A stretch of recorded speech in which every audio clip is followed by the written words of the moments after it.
Well, hey there. Yeah, it's the Matt Murphy Show, and I'm Joan Jones sitting in again today for him. It's 12:05 right now on this, which is your Thursday, December 28th. You know, it's Christmas week all week long, and I'm going to say it every day. We're still celebrating the birth of Jesus Christ, our Lord and Savior, all this week long, and hope you join along with me. Belle, hello there to you. So good to have you again with us today. Hello, thank you. You smiling today? Did somebody? No, not even close. Okay. I got way too much work to get done for a 4-day weekend. Is that right? Yes. Why do they do that to you? Is it the big paycheck? I'm sure that's part of it. Well, I hope you get it all done today. This happens to be, we were talking earlier about how this week in between Christmas and New Year's, it's often, a really slow week. But this happens to be a pretty big day for political news. And we're going to get to that in just a couple of minutes. But also in the hopper today is this story about a January 6th defendant who has won his case. His name is Brandon Straka. I think that's how you say his name. We'll ask him. And he's going to come on the show with us later on. Also, interest rates are still pretty high. And if you're looking to buy a home, you may be saying, yeah, not yet. We're going to talk to CNBC's Diana Olick to see where the upcoming spring real estate market is going, where she thinks it's going, and when she thinks things are going to get better around here. And also, I want to make you aware that we're facing from the Biden administration some really tough pocketbook issues, specifically with the appliances that we have in our homes. Yes, he did. He's doing it every day to us, and we're really not very happy about it. But there's some things that are happening with your appliances that you probably should know about. And I'll tell you about how I learned about this as well. So pretty interesting stuff coming up. But let's start out with the politics because it is a political day and it's kind of fun to talk about these things. We started yesterday on that subject, and I told you about Vivek Ramaswamy ending his television ads. He cut off all the funding for the ads and said he was deciding not to spend any more of the campaign funds to run his TV ads. Now, usually that's a signal. It's a sign that things aren't going well. It's a sign that that candidate is going to start releasing some of his staff. Then you'll hear little dribbles and drabs about other moves that he's making or her. And then next thing you know, they're out of the race. Well, I yesterday had said that I thought that that's where this was headed for him, but I may have been wrong about that. He talked yesterday with Fox News. Listen to this. Yeah, okay. I don't know why it's not playing. I don't know. I'm going to have to get a little help in here with that. Yeah, okay, good. What he's saying, essentially, is that he's not giving up, and he's not going to stop doing what he's been doing. And it's still not working. I'm going to need some help. Okay. So anyway, when he speaks, Vivek Ramaswamy, he sounds pretty arrogant about it. He's arrogant. He's a know-it-all. He says inflammatory things. Does that remind you of anybody you know? Does that remind you of an ex-president, a former president who was also, I don't know, a know-it-all, an arrogant man who said inflammatory things? Vivek Ramaswamy sounds pretty confident. And when he was speaking in the soundbite that won't play for me, he said essentially that, I was a business owner. And so what I'm not going to do is to needlessly spend money on things that aren't working anymore. And he kind of said that the other candidates are spending all of their money on things that they shouldn't be spending on right now. And he says that apparently he's not going to end his campaign. He said he has to see what happens at the Iowa caucuses. He's predicting that there's going to be a big shocker at the Iowa caucuses. But if that big shocker doesn't occur, you can bet that he's going to drop out of the race. But we'll see. We'll see what happens after the Iowa caucuses. That is, I believe, January 15th. So look out for what he's talking about. Now, also, yesterday, I'm going to try the sound one more time. Let's try this. It's good to see you guys. All right. So this is going to work now. I really love that. He was at a fundraiser yesterday, And he either put on his tinfoil hat or he's a truth teller. And you've got to listen to the next soundbite. He was speaking what some say is the silent part out loud. Now, in this clip, and by the way, it's a little bit long, so hang with me here on this clip. It is worth a listen. The setup is this. He's at a fundraiser. He's about ready to leave. He's walking out the door when some guy stops him and he asks him a question about something that Vivek had posted on social media. All right? And it's difficult to hear in parts, but we'll go over it after. Listen to this.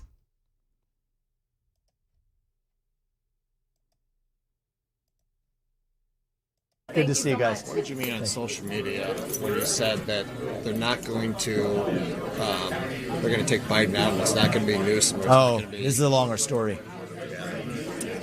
It takes a dark turn, but I have a good sense of what's going to happen here. Okay.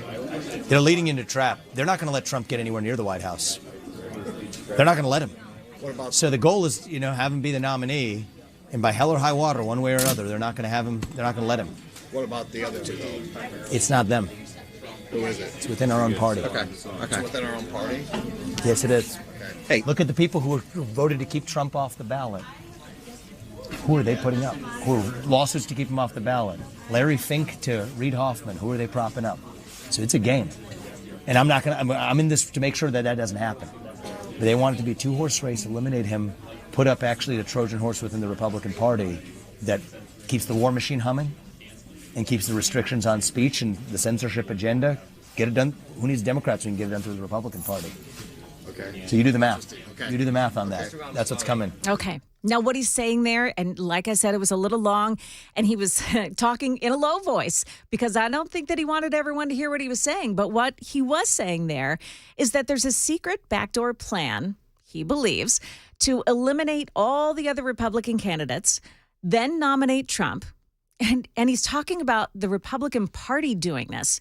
But then the left will be successful at maybe putting him in jail or by some other nefarious means, and I'm not going to go there, eliminating Trump from contention after he's been nominated. So that means that there's no other slate of candidates, only Trump. And that's when the left will sweep in with a dark horse Republican candidate whom they prefer, someone who will continue with the wars, he said, the crackdowns on our civil rights, on our First Amendment speech rights, and we'll all think that she's the best thing since sliced bread. Oh, hang on. I said she, right? Yeah. Well, that's where he's going with this. You decide if he's just floating this conspiracy theory or if it's his gut instinct and it's justified. But keep it in the back of your head as we go through, the continuing of the primary and the general elections. Vivek Ramaswamy, they're on record saying that he thinks that there's a plan to eliminate President Trump and to have the left come in and install a candidate on the Republican ticket. It would be their choice of candidate. And how often has Vivek Ramaswamy has talked about Nikki Haley getting all that money from the billionaires on the left and getting pushed by the left. And you've heard and you've seen, I'm sure, the media just lifting her up. They're always praising her. They're always talking about how she has been boosted in the polls recently. She gets a lot of good play in the press. So it does, I don't know, maybe it rings a little bit of a bell. It seems a far stretch. It seems like maybe he does have his tinfoil hat on. He's the one wearing it today. But, we're going to have to see what happens. But keep it in your mind that he's already talked about this. And as you go through the primary and the general seasons, we'll see where that goes. Also today, last night, a story broke about Lauren Boebert. Now, you remember her. She's the congressman from Colorado's 3rd District. She's been having a pretty tough year. She believes that she's not going to be able to win in the 3rd district anymore. So she announced on this Facebook post last night that I checked out, she is going to switch to Colorado's 4th district instead. Today, I am announcing my candidacy for the 2024 Republican nomination to represent Colorado's 4th congressional district in the United States House of Representatives. It's the right move for me personally, and it's the right decision for those who support our conservative movement.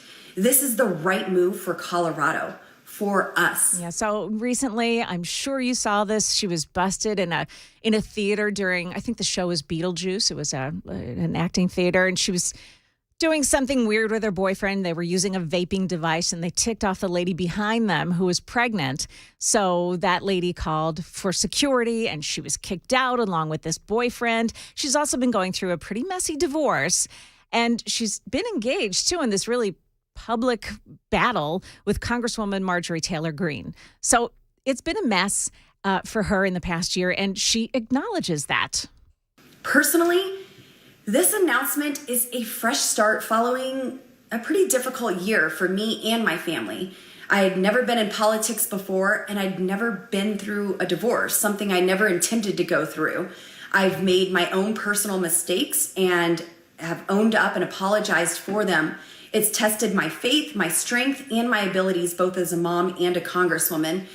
It's been humbling and challenging, but it's also given me perspective and helped me grow. All right. So right after she made that announcement on Facebook last night, Cook Political Report, which measures, you've probably seen Cook, they measure a district for its likelihood to either lean Republican or to be a toss-up or lean left. So right after that announcement, the Cook Political Report moved the rating for her current district, the one she's in, the one she believes that she can't win again.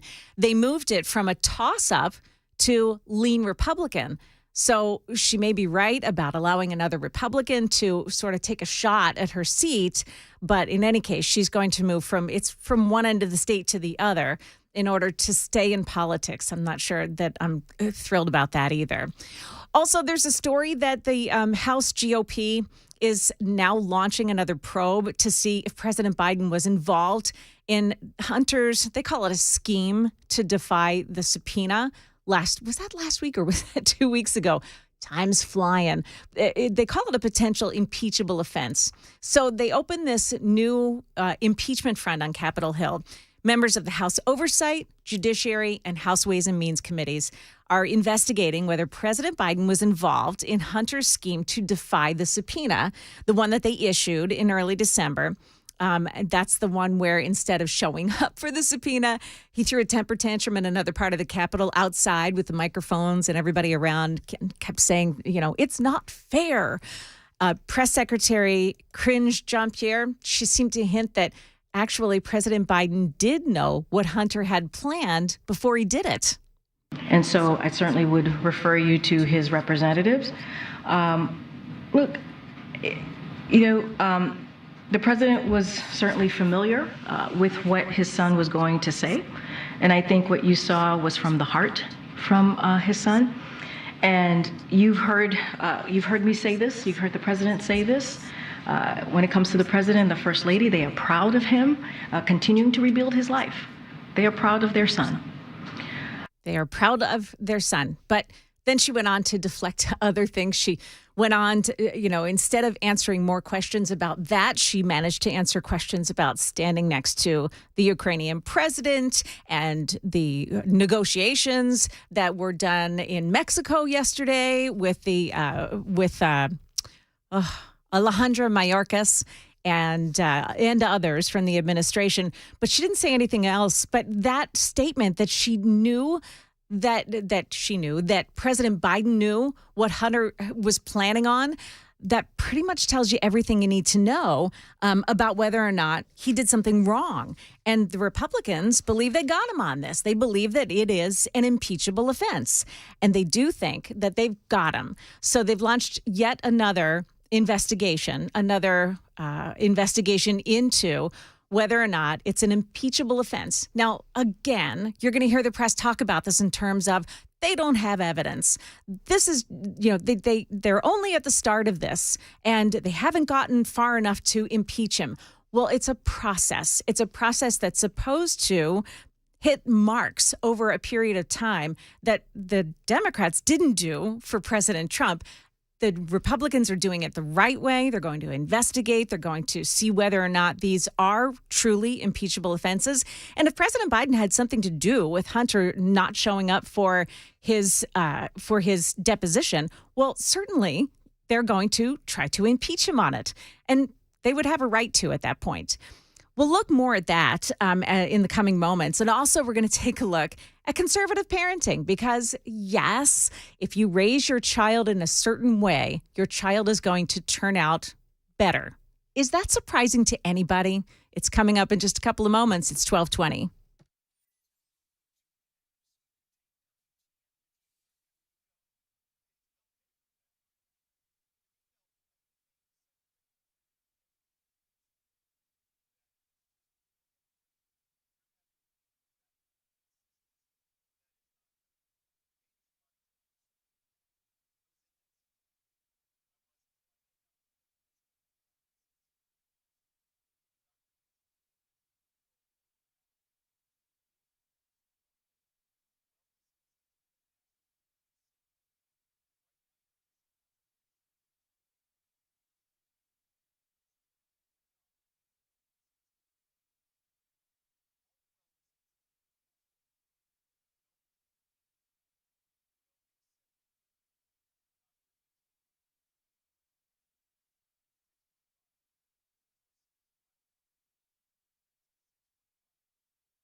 Wow, that is a strong return song. Who is that?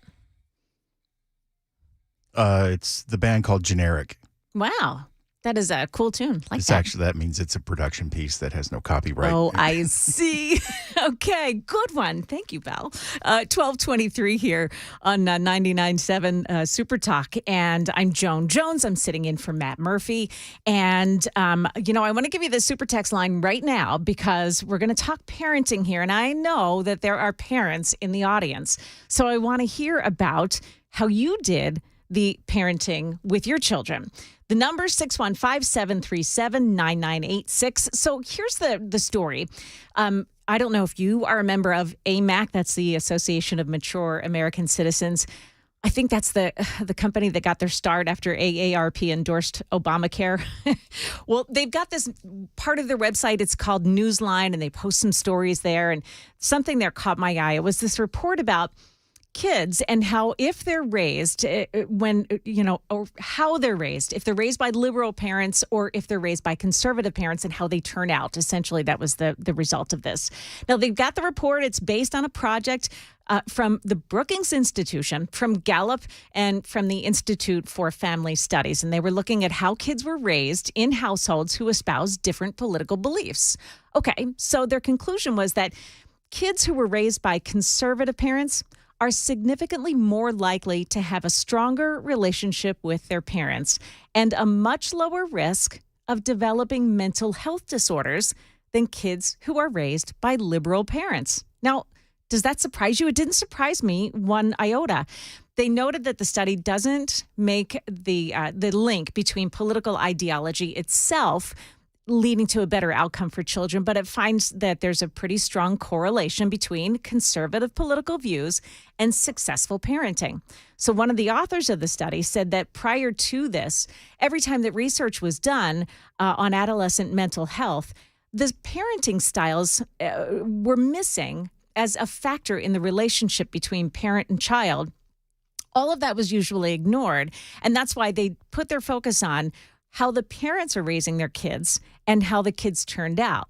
Now, that author believed that the most important influence of whether a child will have mental health challenges is the relationship with their parents. So very conservative parents, it said, on average, enjoy the strongest relationships with their adolescent children, and liberals experienced the worst. Adolescents with very conservative parents are 16 to 17 percentage points more likely to be in good or excellent mental health compared to their peers with very liberal parents. And only 55% of adolescents of those liberal parents reported good or excellent mental health. 77% of those with conservative or very conservative parents said that they have good or excellent mental health. Now, it matters because we're seeing so much of mental health issues in young people. And we're talking about this all the time in regards to when you see a shooting, when you see these incidents where there's an active shooter and they, in the days after they break down this person's past and where what type of mental health they've been in. And so often we're coming up with a mental health link.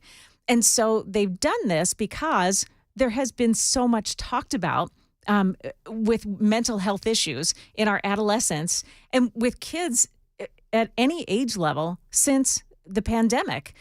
And what they also came up with here was that marriage matters. So how the parents conduct themselves within their marriage, that mattered a great deal too. It says the study also found that conservative parents are more likely to value their own marriage and that it leads to a better relationship with their kids, and especially when they become teenagers, because teenagers, even though they don't want to talk to you for a minute, in fact, they don't want to talk to you again or acknowledge that you're right until they're about 22 years old, right? Unsurprisingly, those children whose parents have a strong marriage when they're teenagers are far less likely to experience mental health issues. So your marriage matters. It matters that you conduct yourself well within your marriage. So they say here that in 2021, the Children's Hospital Association and the American Academy of Pediatrics, the American Academy of Child and Adolescent Psychiatry declared, and we've heard this, a national state of emergency in child and adolescent mental health. 42% of all high school students have experienced what they called persistent feelings of sadness and hopelessness. And that figure includes a shocking 60% of teenage girls. Now, I would suggest that it's not only your parenting style and it's not just your marriages, but also their use of social media. And I certainly hope that they go back and decide to do a study on all of this, including social media, because you know that they get on TikTok and they see these things, and not just TikTok, but all other forms of social media. And it's all about images. It's all about what they're seeing their peers do and how they're seeing their peers look. And they want to do the same thing. So if they do the study, they really should do it in terms of not just the families and not just how they're raised politically, but how they're raised with their social media. Shirley's got something to say about that. You live in the borough. Is that Murfreesboro? Yes, ma'am. Hiya, Shirley. Hi, how are you doing? Oh, I am doing great. How about you? I'm doing marvelous. Tell me about your parenting style. Yes, ma'am. I am, first of all, a single mother, and I raised my son on my own. But I had a military father and a European mother. I was raised with strict ethics and morals. And I raised my son the same way to have respect, morals, and ethics. And he is an absolute dream. How old is he? He is going to be 27. He has never drank. He has never done drugs. He's never been arrested. He's going to finish college and then make me a grandma. Ugh, it's a dream. It's a dream come true, right? Yes, he's. I don't believe in this, excuse my French, pansy ass way of raising kids. You do something wrong, you're going to get your ass whooped. He only got a spanking once in his entire life. Okay, so you know what? Again. There is a piece of this as well, this study as well, that talks about discipline. Can you hang on the line for a moment? Certainly. Okay, Shirley, you stay right there, coming right back at you. Again, the Super Talk line is 615-737-9986. Join in the conversation. It's 1230.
Oh, it's a very rocky Thursday. Love that. 1233 here. I'm Joan Jones sitting in for Matt Murphy, and we've been talking parenting styles.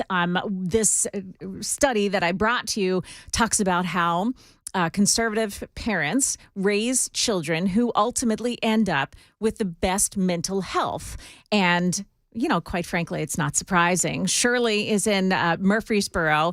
And Shirley, you mentioned something right at the end there about the way you maybe are an authoritative parent. Would you call yourself that? I wouldn't say so much authoritative. Like I said, I raised my son on my own. He was attached to my hip. I never really left him alone except when I had to work. He was with me everywhere I went. I hid nothing from him. He went through all the good, the bad, and the ugly times with me. He went through life with me. I have a bond with my son that's phenomenal, but he also knows when mom is mom. Yeah. So does he still live with you? He does, yes. He's finishing college now. Okay. So this study, one of the authors said that the best mental health results for kids comes from an authoritative parenting style. And the way they define that is warm, responsive, and rule-bound, disciplined parenting.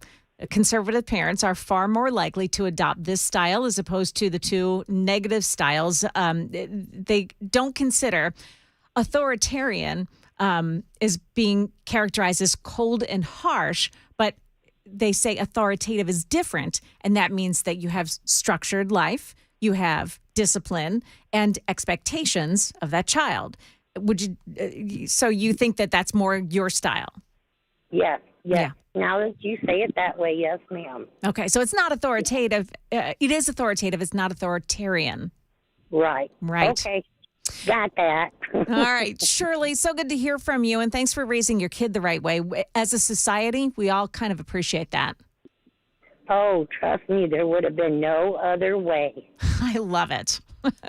All right, Shirley, have a great day. Thanks for calling in. Saying you all have a very good new year. Yes, Happy New Year. Take care. Bye-bye. All right, 12:36 here. So now we all know how to raise kids. Good.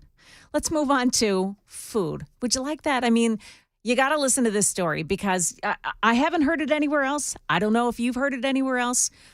But Wendy's is selling their bacon cheeseburgers this week for a cent. 1 cent for a bacon cheeseburger. Now, honestly, when was the last time you got a bacon cheeseburger, let alone for 1 penny? They say that it's because of National Bacon Day, which happens to be on December 30th. I kind of like bacon every day. That's a load of crap. Every day is National Bacon Day. I love it. Yes. In fact, my husband just made the best meatloaf in the world. And what's the best meatloaf in the world? The kind with bacon on top. It is the best. Anyway, they're selling the Junior Bacon Cheeseburger for 1 penny, and you can get it through January 2nd. But here's the hitch. They don't do this just because they love you so much as customers. There is a trade-off here. You're going to get a 1 penny burger, but what you've got to do is sign up for their app. So you go into the app store, you download the app, and it's not just that you can go on the app and order that bacon cheeseburger, which you will be able to do, but not until you put in a whole bunch of your information. So now what they're doing is collecting your data for a burger. You have to decide if that's like really worth it, right? No, you're paying them a penny to buy your to take your you're paying them a penny for them to take your information. That's right. Look, thanks for framing it that way. That's exactly what it is. You got to go and you get the app, then you're going to put in your name, you're going to put in your phone number, you're going to put in your address, you're going to put in, they're going to ask you questions about the things that you like. Now, you're going to be incentivized by eating a cheeseburger. But just remember, you're also putting in the way you're going to pay for this because you have to, because that's how they collect your data. They're going to ask you for all kinds of data in order for you to get a 1 cent burger. Okay, it may be worth it, but you have to really decide if that's the thing for you. I think it's definitely the thing for me, so I'm going to go do it later. And there was also, I told you that I have a Costco story, and I do. Raise your hand if you're one of those people, like Cameron was just talking about, who goes to the Costco just so that you can taste foods. And then maybe you try to change your look to go back and get something that you really like from the food tasters, right? Just love Costco trips. And this was introduced to me. I didn't even know about Costco, really, when I lived up north. I knew about it, but there wasn't one nearby. But now I can't stop myself from going. Costco is planning to discontinue its churros from the food court. So no more churros. Social media users are talking about this, and people on Reddit are also talking about it.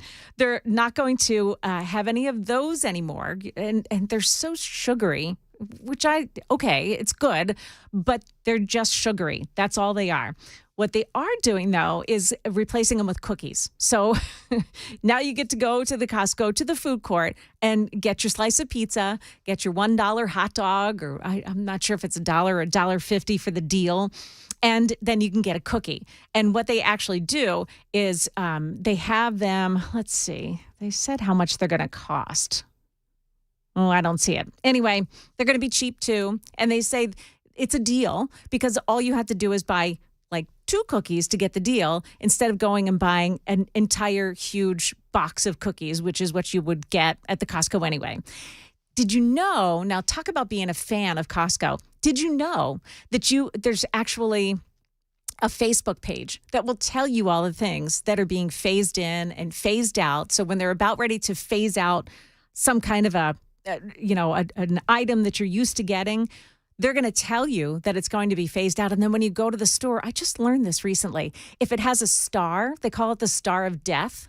They put a star on the items that they're about to phase out. So you know you're going to be able to get it maybe the next time you go to the store, but after that, it's gone. Costco, goodness. So churros aren't going to be available anymore, but you are going to be able to go and get your cookies instead. Isn't that something? Okay. 12:40. Let's get off of food because now I'm hungry. It's lunchtime. I haven't had lunch. We're going to talk weddings here. This kind of goes with the other story that we had about the parenting. If you are planning to get married, typically you're going to do that because, I don't know, you love the person you're with. You are planning to spend your life with them. There's all kinds of really good reasons to get married, right? Would the date of your marriage be enough to make you want to go and get a license and get married? Well, apparently there's this big thing right now because on the last day of this year, it's going to be 12/31/23.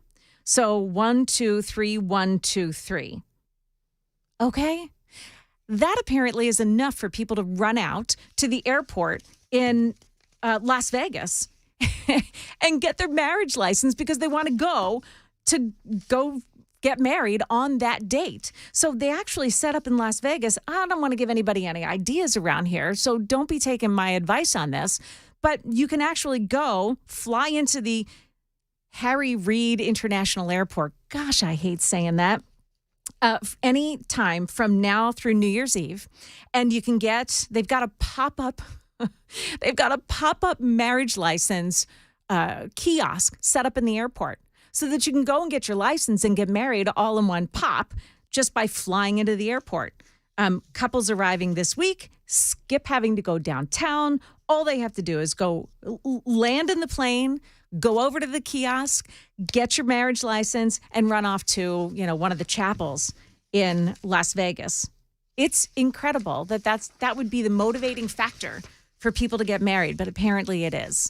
So you get married and you decide you want to have, a nice wedding, one of those big flowy weddings where you want to be a bridezilla and you've got a big cast of characters who are standing around you as you get married, and you want to have the whole deal. Well, the new trend in weddings for the end of this year and for the upcoming year is having a social media concierge. Have you heard of this? A social media concierge? When it comes to the wedding industry, they say that there are few things that surprise anybody anymore, but now having a social media concierge is what people are enjoying doing. What they do, they say, is that because we end up spending so much time on social media every day, you bounce between Instagram, you go and check your Facebook post, you post something about yourself that's not really real, but you feel like people need to see it. You head off to Twitter, you go over to Pinterest. And they say, of course, that right now the trend is that everybody should see everything about your life every moment of the day. And of course, your wedding day would stand out as one of those things that people are going to want to see. So this social media concierge actually is, they do videography, videography. They know social media very well, so they know how to get around. And you pay them to go into your social media accounts and post things about the wedding day itself, but also the days leading up to your wedding. Social media concierges update your Instagram and Facebook post profile statuses in real time. So they're following you to go try on your dress for the first time. Then it gets altered. Then this social media concierge comes back and follows you around for the next time you try it on. Every moment of every day, you have this social media person attached to your hip, and they're video photographing everything that you do. And they go and they post it on your social media site so that people can follow you. Now, what they're doing, and they have access, by the way, to everything about your life for that period of time, because they're on your social media. So, of course, they're going to have access to your life, your social media accounts. And for a lot of people, that's your identity. And they're making sure that they do this so that people can follow you as you're getting married. Now, it takes away, just like getting married to have a date, to have 1, 2, 3, 1, 2, 3. This takes away, in my humble opinion, having the real reason behind a marriage, a wedding. It makes it about yourself. It makes it about the show that you're about to put on for others. It makes it about things that aren't about marriage. So these people go and they pay. And by the way, they're spending big bucks to do this. They're spending thousands and thousands of dollars. In some cases, $2,500 just to have somebody follow you around for weeks leading up to your wedding so that you can mark the occasion with others on your Facebook posts. Why would you want to do that? Why is it that you want to do that with other people that you barely even know? I mean, honestly, people have influencers. They think of themselves as influencers, and they want people to follow them so that they can show off their wedding day. It's a very personal thing. Whatever happened to having a very personal time that you're with your husband? I mean, of course you're going to post pictures. That's not a question. Of course you're going to post pictures, but you're not going to do it with these social media concierges. And they say that these wedding concierges cost so much money, and if you don't do it right, you can fire your social media person, but then what do? You've got to do it yourself? Well, people aren't really willing to do those things themselves anymore. Just take a picture of yourself, put it up on the website, put it up on your Facebook page. It's a ridiculous notion. It's happening all the time now, and it makes everything about our lives, not about us and the sharing of ideals or even just a photo, but it really makes it more about sharing and feeling as if you're important enough for that to mean so much to the people who follow you. Are you with me? 615-737-9986. Somebody texted in 9630. My wife and I are having our 14th anniversary on 1-2-3-1-2-3. I love that. Somebody else said they're actually getting married on the 31st. Let me take off my glasses here to read this. I got to put them back on. Well, they said, I'm getting married on the 31st here at our home, but they didn't realize that's happening with all these dates. So, yeah, it's a big deal. 12/31/23. So 1-2-3-1-2-3. And it's making everybody just go crazy. And people are talking about these using social media concierges so that they can live their lives out on social media, especially around their wedding day. What do you do when you go home at night, like after your wedding's over and you've just got a life and you're, doing grocery shopping or maybe doing the laundry, cleaning up around the house? Do you still continue to want to post stuff like that for your friends and family to see? I mean, really, how interesting could your life be? I personally, I go on Facebook maybe once a week. Belle, do you even have a Facebook account? No, the only thing I'm on is Twitter. I have no time for social media. Yeah. Would you does it like offend you that people would do something like that? Like have their entire lives, including having somebody hired as your social media director to film everything about your wedding? Seems like if it's specifically for the wedding, I don't necessarily care one way or the other. But if it goes beyond that, it seems like a terrific waste of money. Yeah. But some people have that kind of money to waste, and they feel like that's important, I guess. You do you, and I'll laugh while you do it. I love it. That's a great way to go about that. All right. Well, coming up here, we've got so much more to talk about today, and we'll get to it coming up. There's another problem with those Boeing planes, the MAX jets. There's another problem. I'll tell you about it, and hopefully you're not taking a flight anytime soon. It's 12:49.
.7 WTN here. I'm Joan Jones sitting in for Matt Murphy. It's 12:52 right now, and this makes a little more sense to me. Somebody texted in, that would be, Brian, who said that the purchase of the burger at Burger King is not a penny, but it's a penny with the purchase. So you buy something, and then you can get the burger for a penny. Regardless, and I appreciate the clarification on that. Regardless, you're still giving them all your information, and they're still going to, take all your information, whether you want them to or not. You're actually paying them even more to cyber stalk you or to marketing stalk you. Absolutely. Yeah, it doesn't seem right, does it?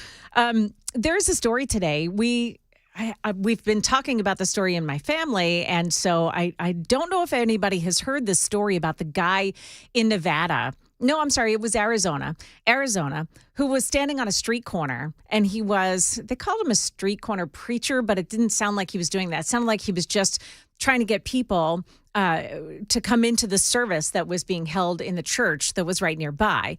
A 26-year-old guy named Hans Schmidt. So He's standing on the street corner. He's asking people to come on into the service, and a car drives up, and guy rolls down his window and shoots him in the head and just goes on. So this guy, Hans Schmidt, he's a military veteran. He's a father of 2. He's got a wife, and he's in the hospital now. And he's still in the hospital. This was November 15th that this happened. He's still in the hospital. But his wife just posted some photos. She said that it is clearly just a miracle that he's alive right now. So she's taking victory laps for that. And the photos on social media that she posted were that of her 2 children. She's got a little boy and a little girl. And they had been visiting him in the hospital, and he was holding them, and he had a smile on his face. But she isn't saying whether there's any long-term effects from the shooting. But he was shot in the head. I mean, honestly. So police say that when he was standing there, this car drives up and shoots him, but the car just rolled on. And maybe it was so shocking that nobody followed the car. They still do not have the shooter, but they do have some new video, they say, that they're following up.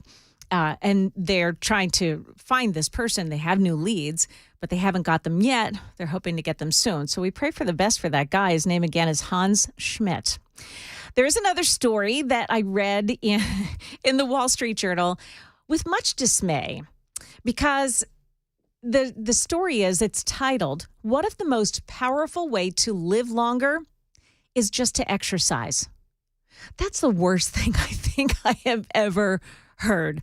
People chase their longevity dreams by, they do ice baths, supplements. I know a lot of people who take just a myriad of supplements, all kinds of things. Who knows what's actually inside those pills? How many times have you seen on TV the supplements that they're hawking? And it's take them every day and order them, and they're automatic renewals and that kind of thing. But they say, this article says that longevity doesn't really depend on those things. It depends on how much you exercise, because there's nothing like exercise to help your cells regenerate. It says no single thing, whether it's regular cold plunges or off-label drugs and supplements, that has a track record that can match exercise in terms of protecting against age-related diseases and helping people to get more from their later years. The muscle and bone growth stimulated by exercise helps older adults to maintain their independence, lessen their fatigue, and protect against bad injuries from falls, which is, by the way, the leading cause of injury-related death. Yuck. So regular exercise, they say, reduces the risk of developing certain age-related diseases. Did you know that if you just exercise, that like Alzheimer's, cancer, diabetes, cardiovascular disease, those things can get pushed off a little further? They always make these estimates. They always say, oh, you can live 1.8 years longer. How do they know that? How do they know exactly how long you could live?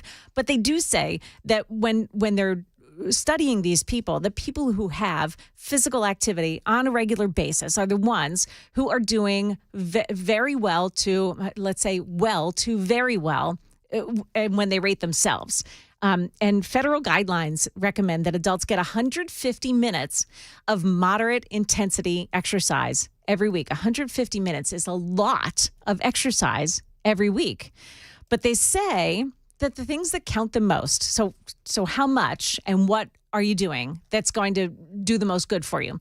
Well, they say tennis lovers have a reason to rejoice, because racket sports that include tennis, squash, and racquetball, but they don't say anything about pickleball. That really makes me concerned, because pickleball is a sport. Running and walking, those are the ones that have found the biggest benefits in a study on the physical types of activity, the types of physical activity and mortality risk that measure the two of them. So again, it's racket sports like tennis, squash, racquetball, and then running and walking. Those are the things you can do. It says that exercise can help your memory and your learning ability too. I exercise every day on my treadmill. I don't see any improvement to my memory. My memory's awful. Moderate intensity exercise is linked to an increase in cerebral blood flow and brain glucose metabolism. And so that's related to cognitive function. And that's why they say your memory and your learning ability will be improved by doing things like walking and running and doing racket sports. Now, Belle, I know that you just lost 70 pounds, and I know that you did it on a diet. Maybe not a diet, but an eating program. Yeah, weight loss plan. Okay. So did you do any exercise along with that? I mean, a little bit, but just basically walking, stuff like that, and that was even irregular. Do you do anything now like that? No, it tends to get in the way of my sitting around time. Well done. Well done. Yeah. Well, that just means that we all need to think about what we're going to be doing in the new year to improve our bodies, improve our longevity, improve our memory and cognitive skills. I'd really rather just go take a nap, wouldn't you? Yeah, me too. 12:59 here. A lot more to come here on the Matt Murphy Show. I am Joan Jones sitting in. It's 12:59.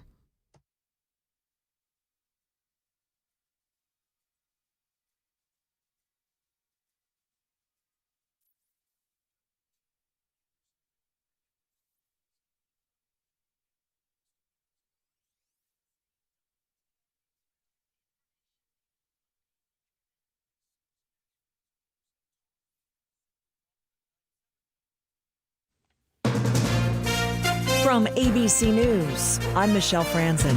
GOP presidential candidate Nikki Haley trying to clarify her answer last night at a campaign event in New Hampshire when asked about the Civil War. The New Hampshire town hall attendee's question was direct. What was the cause of the United States Civil War? But a response that focused on government and personal freedoms caused quite a stir. The freedoms and what people could and couldn't do. Prompting the questioner to spit back. It's astonishing to me that you answer that question without mentioning the word slavery. The exchange went viral and prompting President Joe Biden to respond on X with 4 words, quote, "It was about slavery." Brittany Shepard, ABC News, Washington. Confirmation today that a second American, Judy Weinstein, was fatally wounded in the Hamas terror attack in Israel October 7th. ABC's Britt Clinnett is in Jerusalem and says Weinstein also held Israeli and Canadian citizenship. According to the hostage forum, Judy was the last remaining female American hostage held by Hamas. She was 70 years old. She's the wife of Gadi Hagi,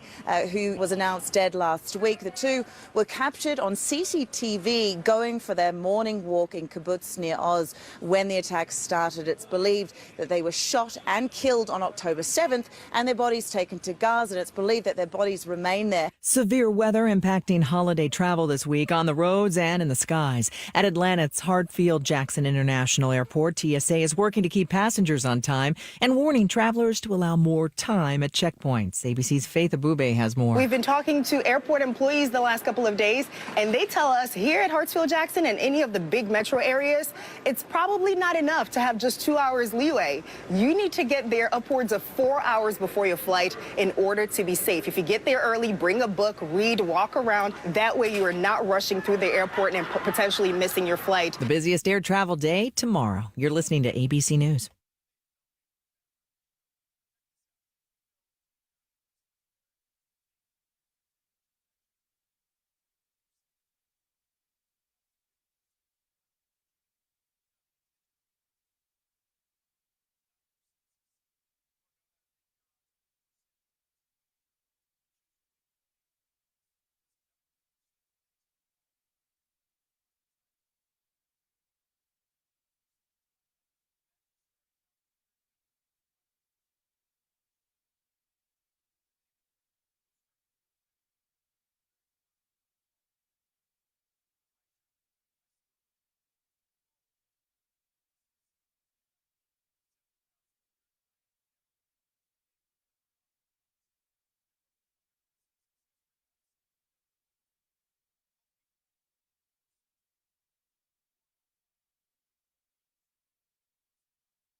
Hey there, it's 1:05 on this Thursday afternoon. I'm Joan Jones, and I'm sitting in for Matt Murphy.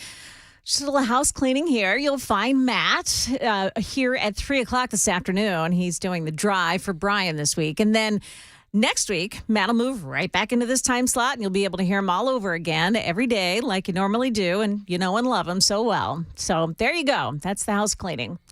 Let's talk about planes for a moment here, because there's a news story out today that says that there's more problems for the Boeing 737 MAX planes.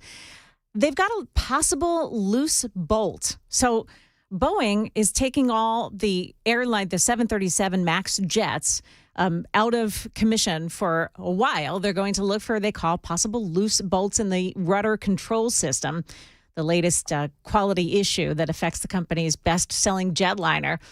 These inspections will take about 2 hours per plane. All new 737 MAXs will undergo a check before they're handed over to customers, they say. So here's what's happened. They say the airlines are being urged to inspect. The company recommended the inspections after an international operator, they're not saying who, discovered a bolt with a missing nut while performing routine maintenance on a mechanism in the rudder control linkage. That was according to the FAA. They said that in a statement that was issued out this morning, actually. The company discovered an additional undelivered aircraft with the same thing, with a nut that wasn't properly fitted, and so it was loose. So the inspections take about 2 hours per plane. They identified on one particular plane, the one that was internationally, has now been remedied, and it's fine now. And they say this is out of an abundance of caution that they recommend the operators inspect their 737 MAX planes and inform the FAA of any of their findings. Of course, that sent shares of Boeing down today. Who wouldn't? I mean, honestly. There's a story, too, today that, if you like Amazon Prime, and we use Amazon Prime all the time, but I've been a little ticked off by it because every time you go on Amazon Prime, now it seems like everything on Amazon Prime you need to pay for. And, there's no way to get around it, but you're supposed to be able to get these movies for free if you pay for Amazon Prime anyway. So the news out of Amazon Prime Video is that if you want to avoid having to watch advertisements while you watch your movies and shows, you're going to have to pay an extra $2.99 a month starting in January. So there you go. If you want the ad-free tier, it's going to be on top of the $139 annual cost of an Amazon Prime subscription, or the $8.99 standalone Amazon Prime Video subscription. So you can watch Amazon Prime and still have the advertisements, or you can pay an extra $3 a month and go ad-free. And as soon as you do it, it starts that same day, they say. But it bugs me that they've decided to bring advertisements when that was the whole gist of having an Amazon Prime account, was that you also got Amazon Video. And now that's not true anymore. Of course, that really just ticks me off. Okay, so there's also a story about a YouTuber. Now, have you heard any of these stories about when people get together online? They have these groups of people that get together online and they try to solve a mystery. They maybe they'll pick up a cold case from police, and they'll try to solve the cold case, or they'll solve a mystery. And they do it together, and they do this internet sleuthing thing. Well, this week, a guy, and this was posted, it was posted yesterday, as a matter of fact, that the remains of a guy in Missouri, this guy was a veteran, had been missing for a decade. They were finally found on Sunday because of a dedicated YouTuber. So investigators say that the remains, and they could, obviously you can imagine once it was in a car, and the car had been sunk in water for all this time. So they're really not going to get a whole lot of information about the body itself. But what helped them to make the identification was that they were able to find an artificial hip that belonged to the guy. His name is Donnie Irwin. He vanished December 29th in Camden Town. It's a city near the Ozarks. He was last seen driving his Hyundai Elantra 10 years ago. And a lot of people decided that this guy wasn't missing, that he had committed suicide. So they searched for a while, and then they decided that, it wasn't worth it anymore to continue searching for the man, and they gave up. So they said that the same car they had pulled out from a lake earlier this month, the YouTuber and a drone pilot, his name is James Hinkle, spotted it while he had this drone out there. He was on a hunt for the guy, and he'd been on this case for about a year, and he traced where the guy supposedly drove, and he came up with an echo in the water that they thought that maybe there was a car down there. Well, it turns out there was. And the guy was in the car. Now, this guy, Hinkle, has 1 million subscribers on his YouTube channel. And he said that he uses what he calls freshwater mapping technology. And then they sent scuba divers down to go see if they could figure it out. And don't you know, they pull out his car. Of course, it's wrecked. It's already green. It might have been white before, but it looks pretty green now. So they pull the car out and they find the remains of this missing man and his hip. And that's how they know that it was this guy. It's just the most amazing thing. And these guys do this. Now, this YouTuber may be doing it and making a profit at it. But for a lot of people who do this, they do it on their own time. They get a story like that and they follow the trail, and maybe police just don't have the time or the manpower to continue searching for somebody for a long period of time. These guys go out and do it. Pretty cool stuff. So they found this guy finally, and they were able to give his family some peace that what was likely was that he ran off. He was actually on a cigarette run, and he had gone off on his own that day to go get his cigarettes. And they think that something maybe ran in front of his car, and he ran into the water and was not able to get out. So they're finally able to give this man's family some peace of mind about what happened to him. Another story today that I thought was really interesting. And women, if you get pulled over like I did by a cop this week, there may be something to the notion of maybe just tearing up a little, just give it the old try and, get yourself a little tear in the eye, because if it's a guy cop, it could really work for you. And there's proof of it now. I, by the way, did not cry at all. I just smiled and used a little humor with him because the story goes that I was on my way home from work. This was Tuesday.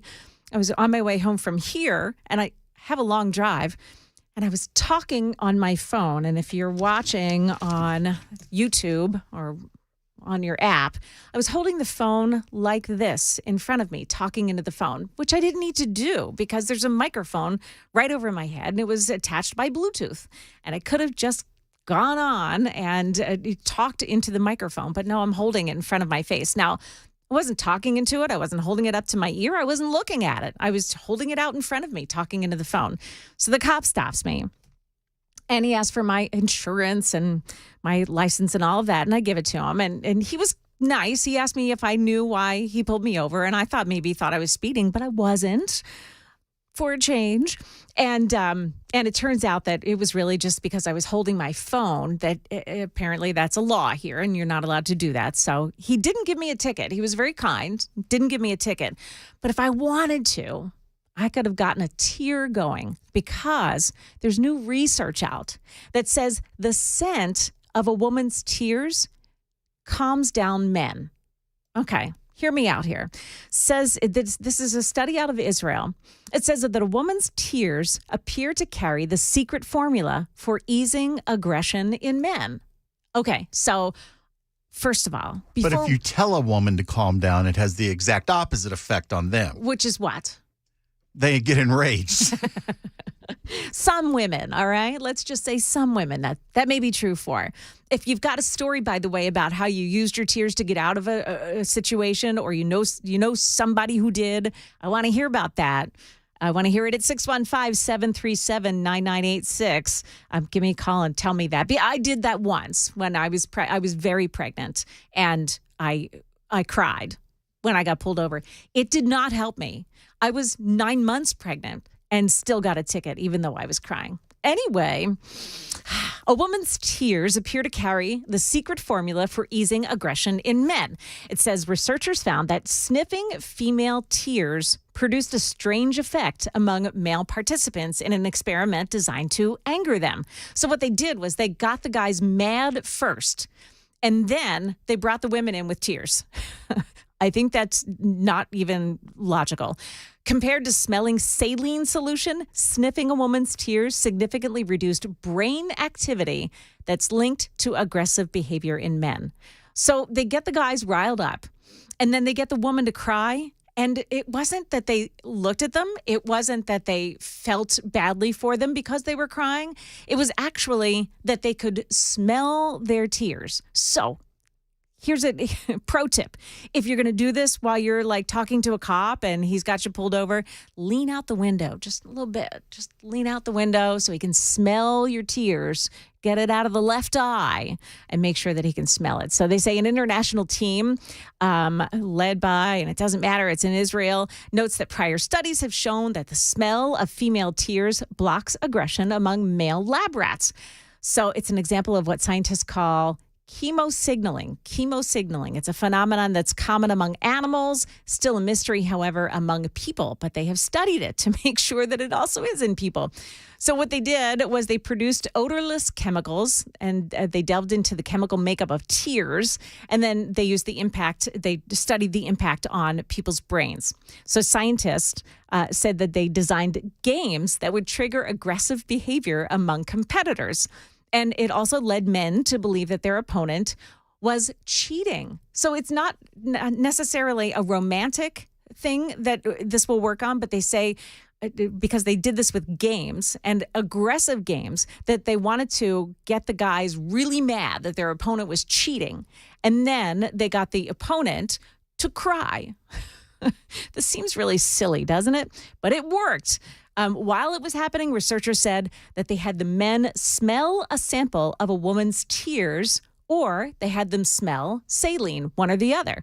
And the results showed that men who were sniffing the emotional tears of women saw their aggression and desire for revenge drop by 43.7%. I mean, that's a lot. And during MRI scans, the team also found less activity in the prefrontal cortex and the anterior insula, whatever that is, in their brains among men who were sniffing women's tears.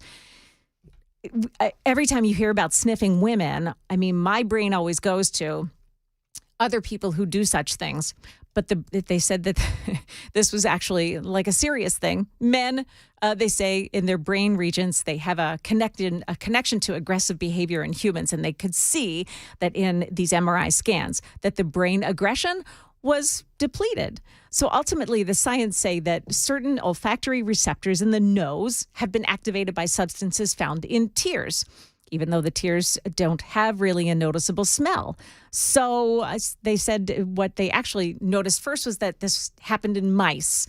And that's what doesn't it always seem to start with mice too? They studied mice to find out that women's tears could actually make a man less aggressive. So I figure I'm going to try this myself today. I'm going to speed on my way home. I'm going to get pulled over. What do you think? Is this going to work? I'll just get pulled pull over. the phone out again. That'll probably be better. Yeah, I don't better even way have to to get really. pulled over. Yeah, I don't really have to do anything like speeding or anything like that. I can just hold the phone up in front of me, and then when the cop comes, and I roll down my window, and actually, you know what? This may not work because now they come to the right side. They go to the passenger side, right? If you're on the highway, so they go to the passenger side. I'm going to have to crawl over the seat and try to get close to the cop to get him to smell my tears. Yeah, this may not work. This may not work just at all. start saving them up in a little bottle, and whenever you get pulled over, just splash yourself real quick. Sprinkle. Oh, I'll find a way to make it work. Well, we'll have to try maybe to get somebody else to do that. I think that would probably be an even better thing to do. Well, up ahead here on 99.7, we have the story, and this is coming up in a couple of minutes, about one of the January 6 defendants who just won his case. And I saw this on Twitter this week and texted the guy, asked him if he would come on with us, and he's going to. That's coming up at 1:30. Want you to stick around for that. We've got so much more in the moments to come here. Keep it here on 99.7. Again, Super Talk line is 615-737-9986. Give us a call here. It's 120.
Hey, it's 124 now, and I'm Joan Jones. I'm in for Matt Murphy this week, and we've been talking about crying and how maybe those tears can get you out of some trouble. Well, somebody texted in, this is Jason. 5 years ago, I got a ticket holding a phone while I was driving. It cost him $257 and 6 points on his driver's license. Whoa. That's a lot of a lot of points on your driver's license. I think I really got out of Dodge there very well. Barry, hiya, Barry in Nashville. What do you want to say about that? Well, I drive a tow truck, and the tears thing, I think we're immune to it. You think? Yes. So, some advice, women, if you're parking illegally, move your vehicle because the tears isn't going to get you out of it. Well, apparently it helps some people. I mean, the scientists said it works. Yeah, but there's always room for error. in the studies. Yeah, but all right, Barry, are you married? Yes. Okay. Has your wife ever cried and made you go, oh, maybe I'm not going to be so mad? No, after 36 years, I know when she's going to cry before she does. Oh, so man. I just get away before that happens. Has she ever cried intentionally, do you think, to get you to be unmad at her? Probably. Yeah. Does it work for your kids, since too? I knew it was intentional, it didn't work. Yeah. Okay. All right, Barry. Well, look, I'm still going to go around crying. I'm still going to try to get a police officer to sniff my tears because I think that's going to work. It may work with them. Mm-hmm. I would keep trying. Okay. I will keep trying, Barry. Thanks for calling. You're welcome. All right. Somebody else, this is Dell, said he's going to submit a woman crying on a routine traffic stop will increase the chance of getting a ticket. People don't like being manipulated.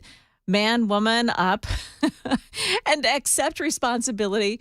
It's always the best way. Don't ruin the story.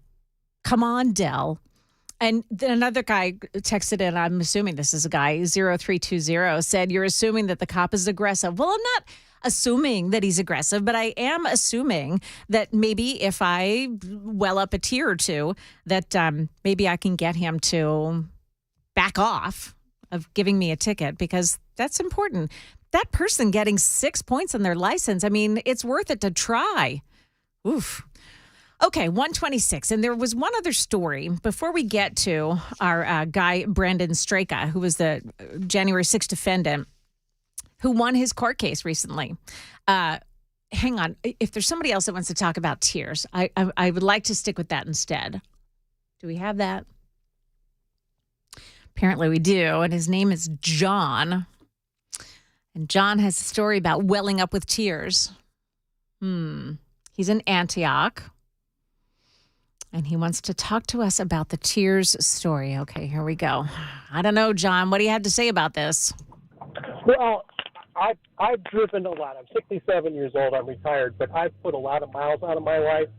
And my first wife, she used to get tickets every time she got pulled over, trying to pull the sympathy card. And she would get mad because I'd get pulled over, but I'd never get a ticket. And that's because I never tried to BS the cop. If I was speeding, I'd say, you know what, I should have been paying better attention. I know I was speeding. I don't know how fast I was going, but I was always honest with them. And when we were going through a divorce, we were going out. We were trying to put things back together. We're going out on a date, and I was speeding. I hit a zone where it was like it dropped to 30 miles an hour, and I was doing 50. Oof. I got pulled over. Mm-hmm. I was driving in a borrowed car. I couldn't pull up the insurance because I didn't know where the insurance was. I was working for a car dealership. It was dealer plates. So I didn't have insurance. They didn't have the car registered to me. And she was dressed very provocatively. And I says, I wasn't paying attention. I was paying attention to her. And he said, here's your license back. I don't want to ruin her day. Now, I was very grateful to get my license back and not a ticket, but I'm thinking, you already did. You kind of ruined her day. So that's just my opinion. And you said this is when you were involved in the divorce? Well, we were separated and we were trying to work things out. We were going out a date. She was dressed very nice. She looked very sexy. She looked very nice. And the cop was like, I don't want to ruin her night. And I'm thinking, you already did. And then I was also on a date with another girl one time, and she drove past some barriers that were very obvious because she wanted to see what's going on, and the cop pulled her over, and she tried to say she didn't see the barriers. And I told her, I said, don't tell him that. Just tell him you were curious and you went beyond it. But she's like, I didn't see the barriers. It's like, oh, my God.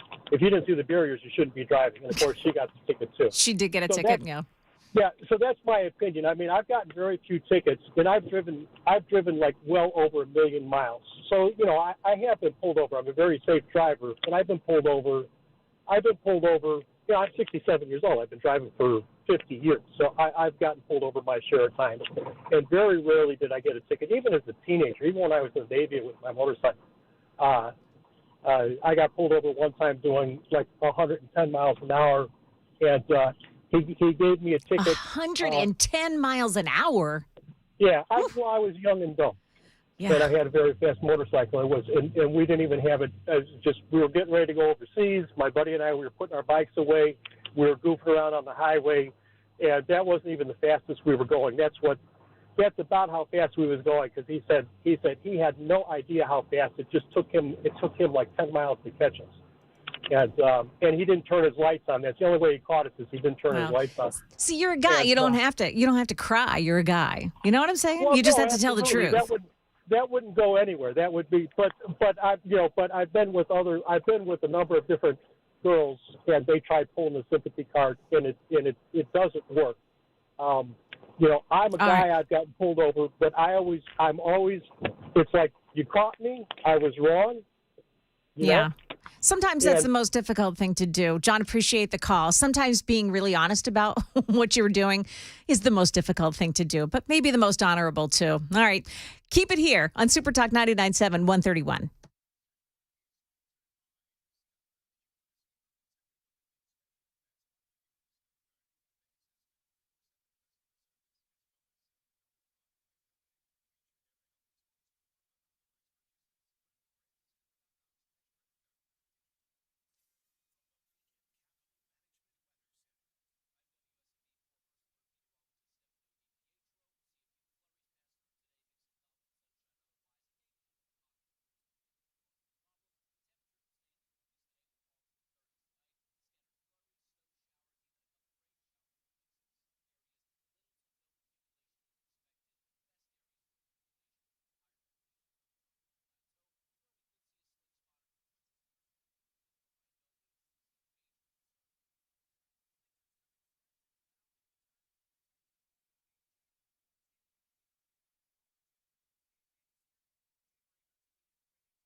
One 134 here at Super Talk 99.7. Joan Jones in for Matt Murphy this week. And we have a little something to celebrate here in regards to a January 6th case. We do. This is the case. It is a civil case that was brought against Brandon Straka, who was at the Capitol on January 6, 2021. Yes, he was there.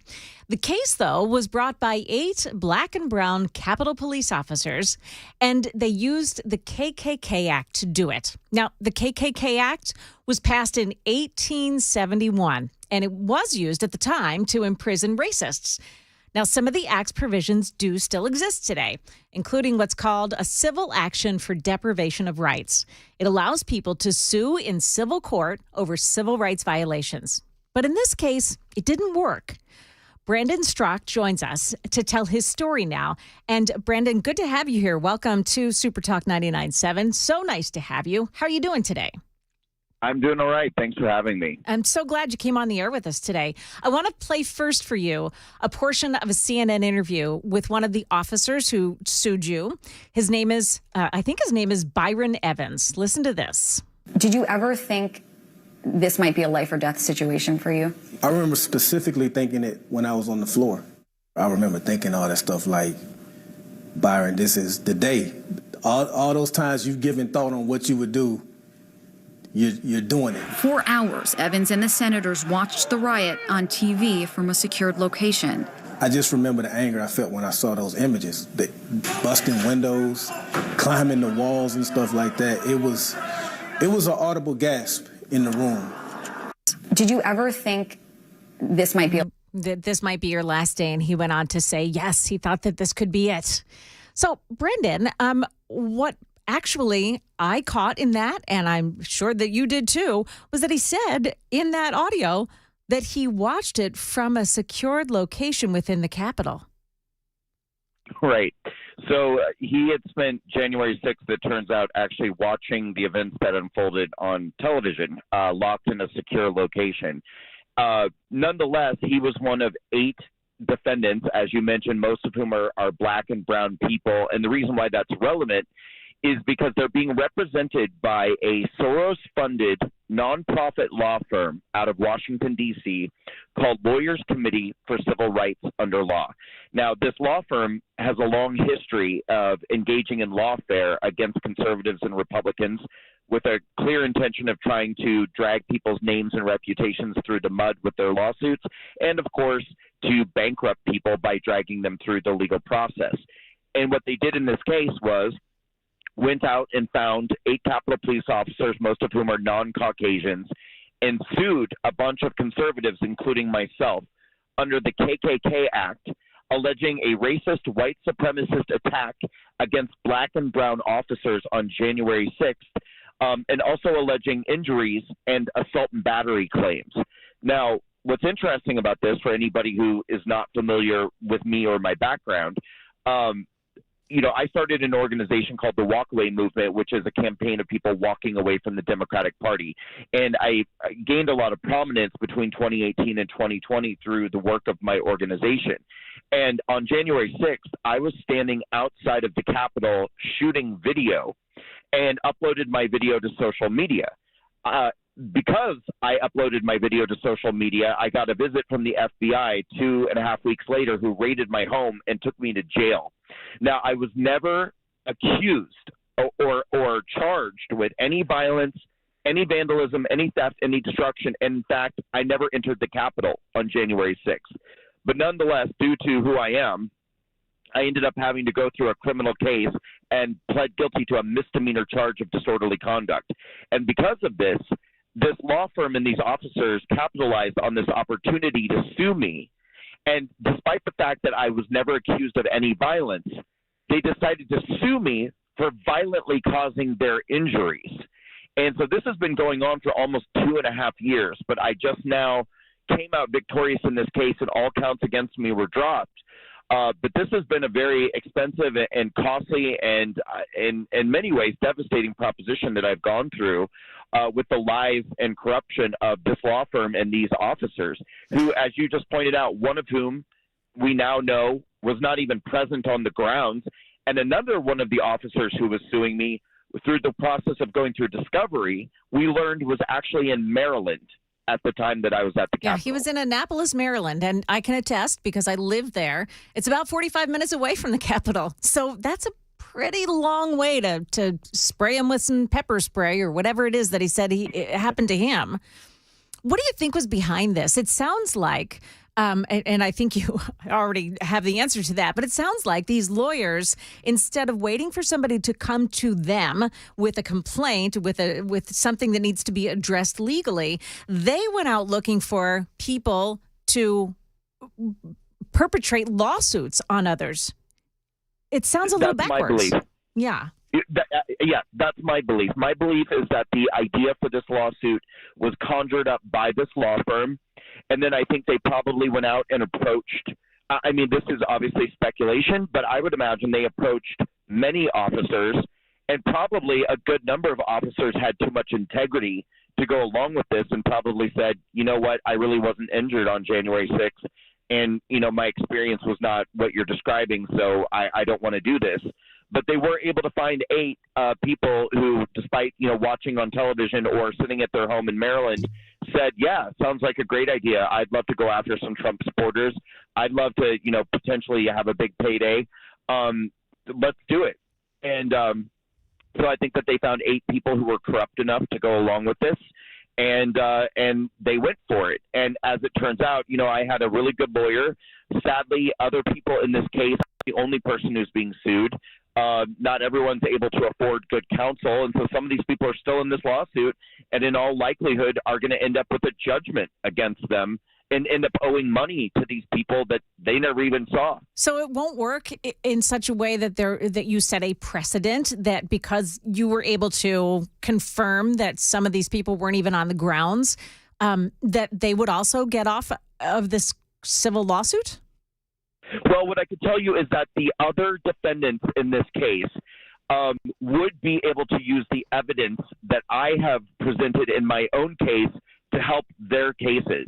But see, this is what's so crazy about this lawsuit. One thing that was so crazy about this lawsuit, I was being sued along with, you know, 2 or 3 dozen other people who I also have never met those people in my life. I didn't know who my co-defendants were. So they kind of just randomly chose a bunch of people and blamed us for these injuries against these officers. So if the other defendants, just like me, were nowhere near these officers, you know, and one of them, like I said, was in Maryland, but, you know, some of them probably were somewhere on the Capitol grounds. And so presumably it's possible that some of the other defendants maybe did encounter these police officers. So it's going to be kind of on a case-by-case basis. I think certainly the evidence that I've presented in my case will be helpful, but no, it's not a sweeping thing where every defendant will be dismissed just because I was dismissed, because the facts of every person's case is a little bit different because none of us were together. None of us co-defendants were together. Okay, so go back to that day for me. You were there on January 6th. Did you ever enter the Capitol? No, I never came within 35 feet of the open door. Oh, and that's the other thing. Okay, and people need to understand, too, because it's been so propagandized what January 6th was, that even if you're, you know, somebody maybe who's sympathetic to the plight of the J6ers, you still might believe that if you were there on January 6th, you probably were, you know, fighting with officers or witnessing people fighting with officers and breaking windows. That was not my experience at all. I was on the east side of the building, which is obviously the opposite side of the west side of the building. The west side of the building is where people were breaking windows, fighting with officers, and that happened during a very limited period of time, which also was not even the time frame I was there. But I was on the east side of the building, and when I arrived, people on the grounds were saying that the doors were opened and people were going inside.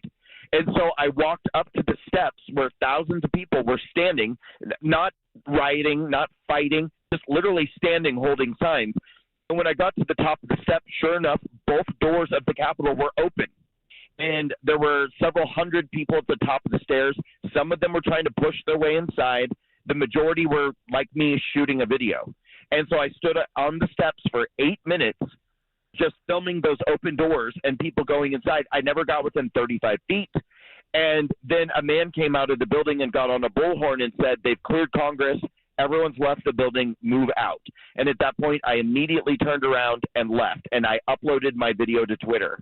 And that video was enough for the FBI to come and raid my home and take me to jail. And so that was my experience on January 6th. Did you, I'm asking because we need clarity. Did you, while you were at the Capitol that day, did you have on your person or use a pepper spray or anything of that type? Did you yell for anybody else or encourage them to go and enter the building? Did you tear down any barriers? Did you break any windows? Sure, those are all great questions. Okay, so let's go one by one. Number one, no, I had no pepper spray, no chemical pollutants. Literally, the only thing I had on my person was my wallet and my iPhone. That was it. And in terms of did I yell to encourage? Now, I ended up taking a misdemeanor plea deal. And if you read my plea deal, you'll read that I stood outside the building and said the words, go, go, go, to encourage people to go inside the building.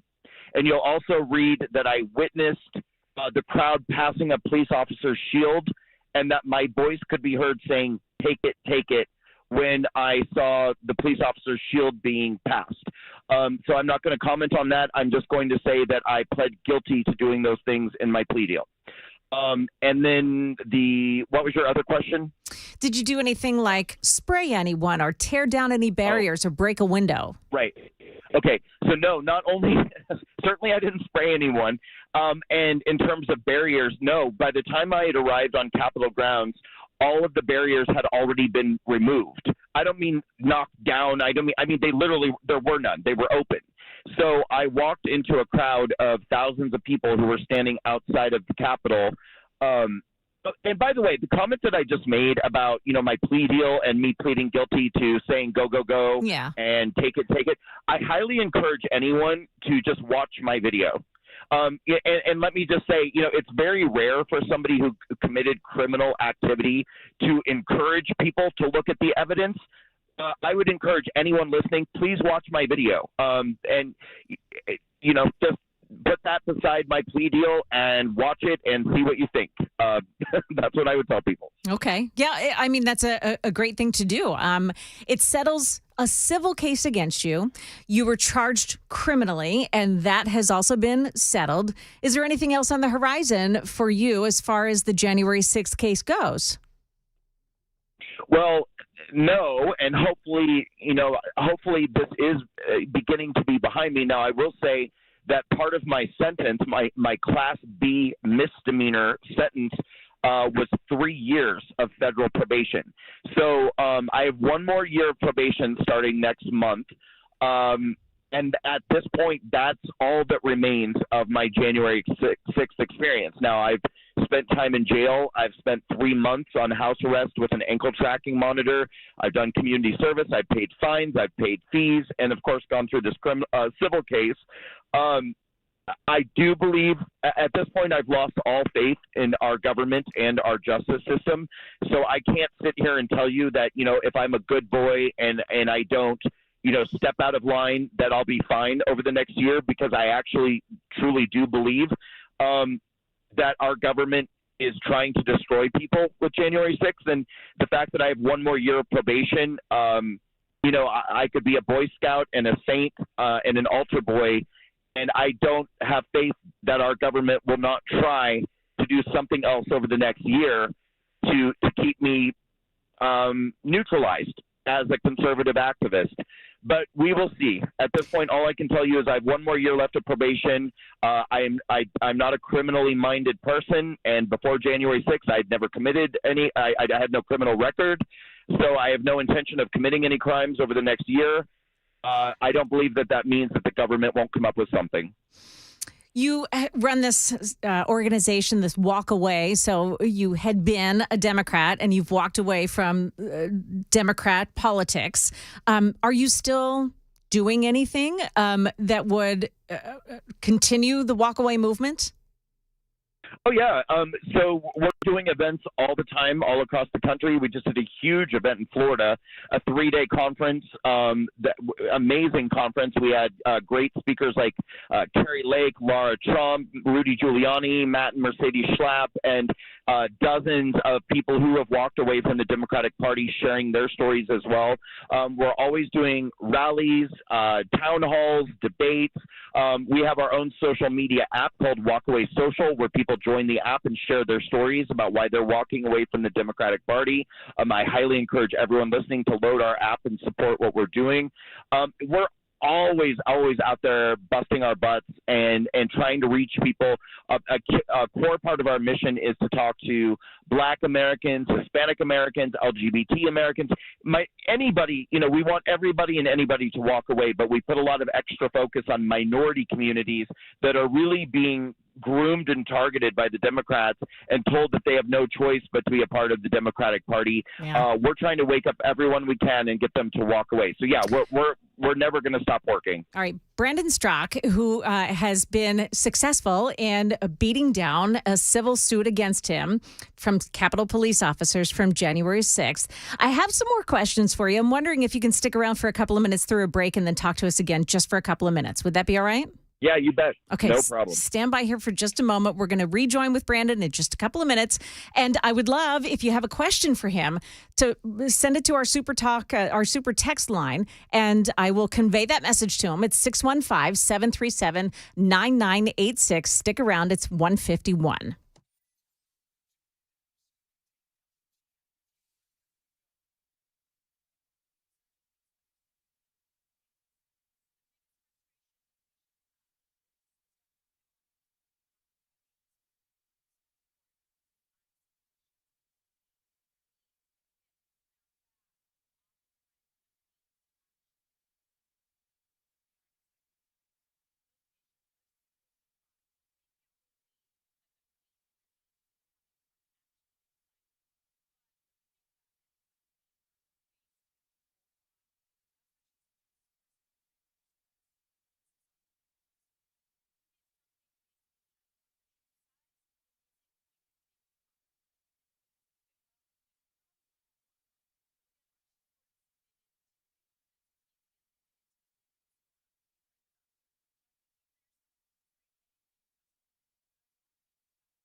154 Super Talk 99.7 WTN. This is the Matt Murphy Show, and I'm Joan Jones sitting in. And joining me today is Brandon Strzok, who, and I'm going to set the table here again just quickly, who was sued under the KKK Act, alleging that he violated the civil rights of 8 black and brown people, that he conspired with white supremacists to commit assault and battery against them on January 6, 2021 at the Capitol. Only in discovery, as this civil suit went on, it was found out that one of the officers was actually in Annapolis, Maryland at the time, about a 45-minute drive away from the Capitol, and another one was locked in a secure location watching what was going on television screens. And so the case was thrown out. But that's just one case. There are so many others who are still being charged by the same group of lawyers who have gone after people, MAGA supporters, anybody who's conservative, and especially somebody like Brandon, who's leading the Walk Away movement, which provides resources for people who had been Democratic voters who are now leaning away from that and deciding that that's not the way for them to go. Brandon, welcome back again here. I wanted to ask you, if on that day, we talked about this yesterday and probably the day before, on that day, did you see anything that made that sent up some feelers for you? Did you see anything that made you go, that didn't look right? That maybe looks like somebody's trying to lead us to do something that we shouldn't be doing. Because we know now that there were FBI people within that crowd that were trying to gin up. Maybe I shouldn't say that we know that, but we have heard evidence that there were FBI agents within the group on the Capitol that day trying to urge people to go into the building and do things that they shouldn't be doing. Did you see anything like that? I can't honestly say that I did, but I mean, let's start at the beginning. I was on my way to the Capitol because I was a scheduled speaker at a permitted event on Capitol grounds. There was another stage set up on the outer grounds.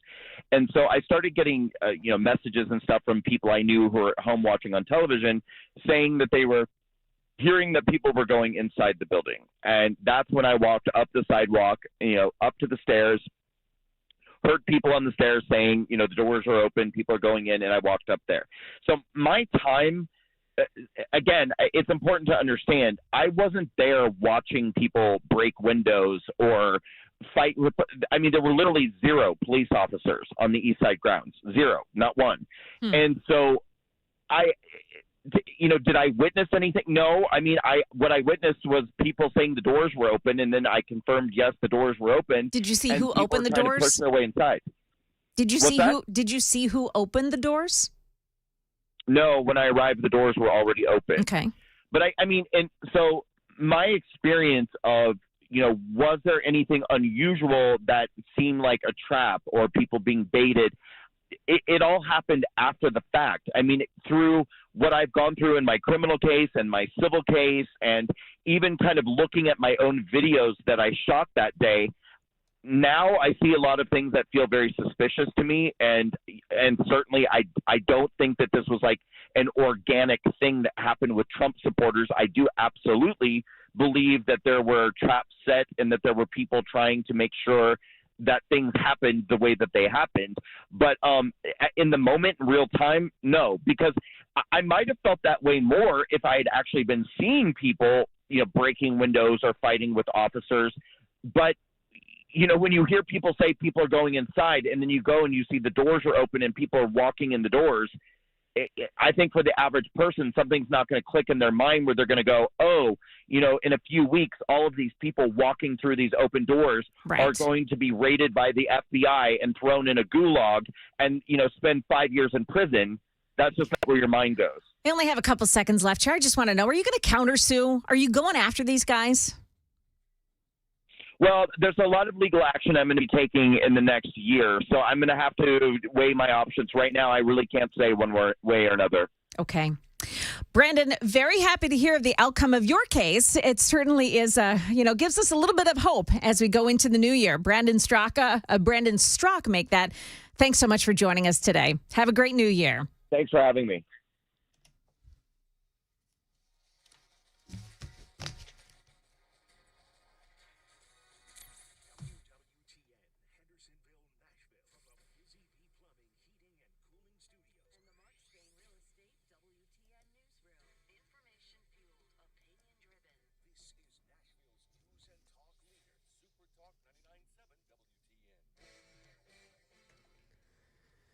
It is 2 o'clock. I'm Mac Maury with your top stories. 43 degrees in Nashville, and that chance for rain and snow has now moved into tonight and tomorrow throughout the day. Weather forecast coming up in 2 minutes.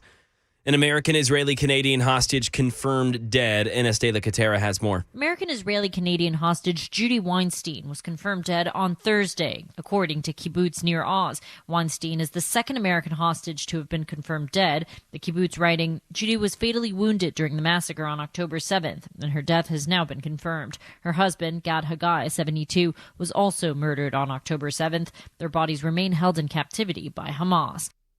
And tens of thousands of Palestinians fleeing central Gaza as the Israeli army expands its war against Hamas currently. Crime in Tennessee. There was a heavy police presence at Opry Mills Mall last night after a false alarm for gunfire. It was a fallen chair that someone took for gunfire. Police later confirmed that it was a teen fight at the Haagen-Dazs store, causing metal chairs to hit the floor. 3 teens, 2 16-year-olds, and 1 14-year-old were arrested for disorderly conduct in connection with the incident. And on the day that special counsel Jack Smith moved to attempt to bar former President Trump from blaming others for the January 6 riot attacks, Trump did an off-camera interview with Real America's Voice where he blamed former Speaker of the House Nancy Pelosi for the Capitol riot. Brittany Shepard with the latest. Trump says Nancy Pelosi bears responsibility because, quote, she didn't take the security that we offered her. Though Trump has claimed he offered to send thousands of troops on January 6 but was stopped by Pelosi, testimony from the former acting defense secretary to the January 6 committee refutes that. And these remarks come as special counsel Jack Smith requests the judge overseeing his election subversion case bar Trump from publicly claiming that other actors are to blame for the attack on the U.S. Capitol. And that is the latest news. Weather's next. I'm Mac Maury, WTN News.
Hey there, it's 2:03, final hour here of the Matt Murphy Show on this Thursday afternoon. Looks like we could get some dicey weather around here.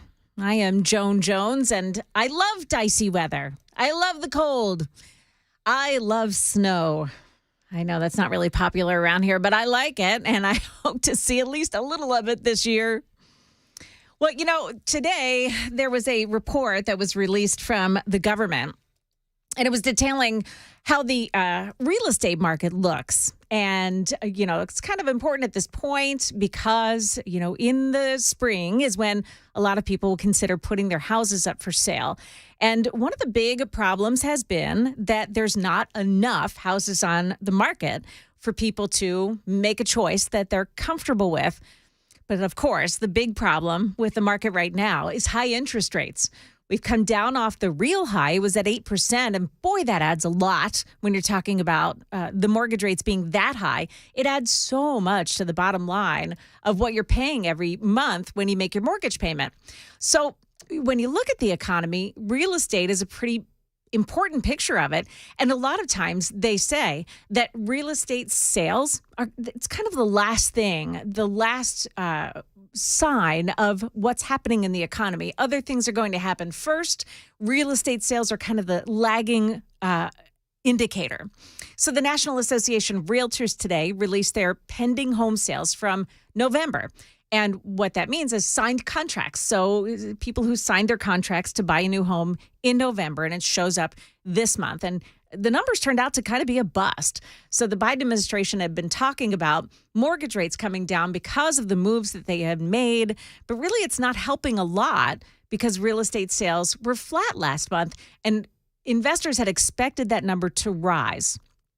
Now, CNBC's real estate reporter is Diana Olick. She knows a thing or two about the real estate market and what drives it.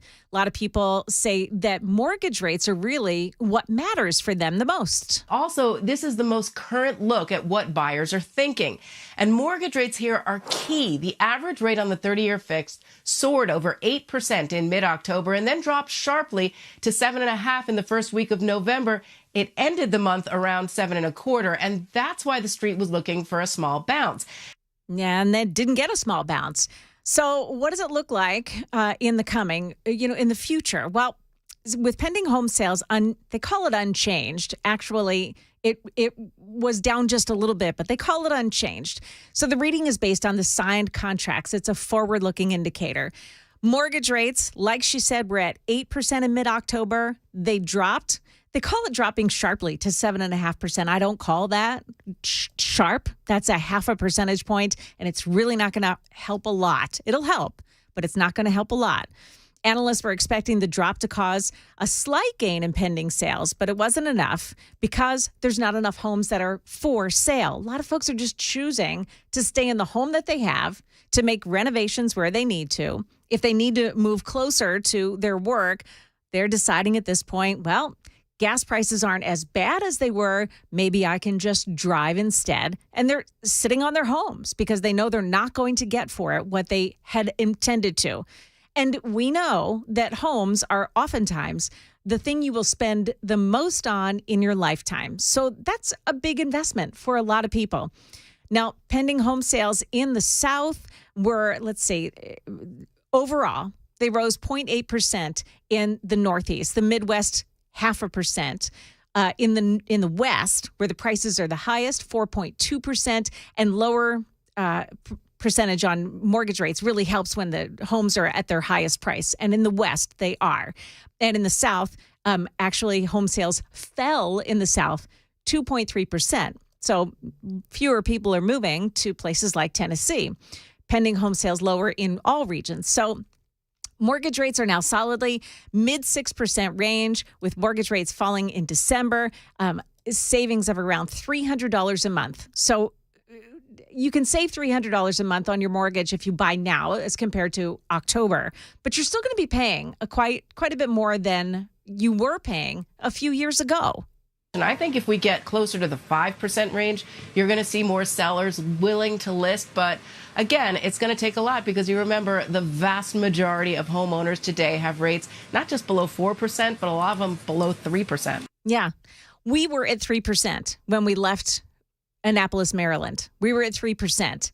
Now, we got a good mortgage. We opted for an adjustable rate mortgage when we moved here. Little inside baseball for me, but we chose an interest rate that could fluctuate. But we know that in 5 years, when it comes up again, that we will have renegotiated a different deal for it. But at this point, I think we're at 6 point something, but it's not as bad as what other people were paying when we bought our house. So 3% is beautiful. 3% is what the mark is. And we're so far away from that right now that unfortunately, a lot of people still aren't going to be putting their house on the market in the spring because they don't think they're going to get the value for it that they would need to in order to get out.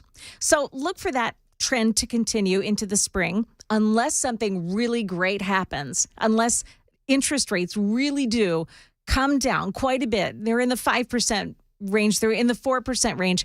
Then you're going to see people, again, starting to sell their homes and buy a new home. it also puts those new home buyers, those young people who are just getting married and want to buy a home, it makes them really consider, instead of buying, to go ahead and rent a home because they just can't afford that payment every month. So when you're looking into the future and you're looking at the trends in real estate, we all know that if you go ahead and renovate your kitchen and you renovate your bathrooms, that's going to bring in the biggest return on your investment. But when you do that, you're planning on spending a big nut. You're planning on spending $20,000, $30,000 if you want to do both, maybe even more. And it really depends if you're doing it to live in the home or if you're doing it to sell. But if you're doing it to sell, and a lot of times when buyers are going into a house, they're looking for that already taken care of home. It is going to give you the biggest return on your money. But one of the things that people look at this time of the year is, what are the trends going to be as you're going forward into 2024? So there's this couple that I watch on HGTV, and you may watch them too. I am admittedly addicted to HGTV. I watch it all the time. And this couple, their show is called Married to Real Estate. Egypt Sherrod and Mike Jackson are the ones that are hosts of this show. And one of the things that they think is going to go away in the new year, and I think this couple is really smart. They have great designs. I agree with the decisions that they make on the show. They said something in this interview that I was watching on HGTV that made me go, are you kidding me? They believe that the one trend that is over for 2024 is the open floor plan. Yeah. They think that people actually want to put walls back up in their homes. I mean, we've spent a decade tearing them down. How many places have you gone? And the instant reaction to a home is, well, does it have an open floor plan? I want to be able to be in the kitchen and watch the kids out in the family room as they're playing and I'm cooking dinner. Like, it's so important to so many people. And this couple thinks that the open floor plan is about to go away. They said in this interview, stop tearing down the walls in your house. It's really not going to be what people are looking for in the coming year. I just completely disagree with that. One of the other things that they say is that, yes, bathroom renovations and kitchen renovations, yes, they're great on returns, but the one thing that's overlooked in a lot of homes is the closet. So not just having a closet, not just making sure that a bedroom has a big enough closet, but those organizers, those things that make closets look really, really nice and really, really organized, that's what gets people. They really like seeing that they can put their shoes here and their purses there and your ties go on that. And apparently that's like a big seller. People really like to see those finished spaces. They like to have their closets. It's amazing to me. I mean, we have in our house a huge closet, but there is no real organization to it. Still, I do believe that we certainly do like it. We like having that big closet and we can arrange it in any way we want. And certainly it wasn't that somebody else went in there and fixed it for us. No, we're going to have to do it ourselves. But wow, I really, I got a kick out of that. I just don't think for a second that we're going to be getting rid of the walls. Putting up new walls in our houses because they think that that's going to be what it is that everybody's going to be going for in 2024. I just don't believe that. 213 here. And I did want to tell you that there's also a trend among homeowners that's really kind of frightening. And I would love to hear from you if you have any such thing, if you have any knowledge of this. Squatters, bizarre squatting incidents. They increased in 2023. And we talked about mental health issues a little while ago, and I think it has something to do with that. If you know of anything that you have heard of like this or you have any experience with this, please do call 615-737-9986. So this was also from the Wall Street Journal, and it says that squatting incidents involving people who just, come into your home and take things over, and they take up an empty space and they say, well, this is mine now. Doesn't matter who owns it. Doesn't matter that somebody has a title on this home or maybe a mortgage on this home. This house is mine now. And they actually do things like forge a leasing agreement, like they fake a lease agreement, and they say, well, I have this lease agreement. This is my house. And they go and they change the keys. Sometimes they do this when people have gone away on vacation for an extended period of time. They come back and the house has been changed and the locks are changed and they can't get into their house. Sometimes people do this when they have rented their home and the home is, the people who stay there, who rent from them, they change the locks, they take the furniture and they say, this is my house now. I don't care that you've owned it, but this is my house now. So they talk about squatters moving into a property. A lot of times it has been empty for a long time. So, this is something that you got to think about. If you plan on taking a long vacation, sometimes you take those vacations that are a little longer on the cruise ship. Maybe you're going to go visit your kids, something like that. And you're going to be away from your house for a long period of time.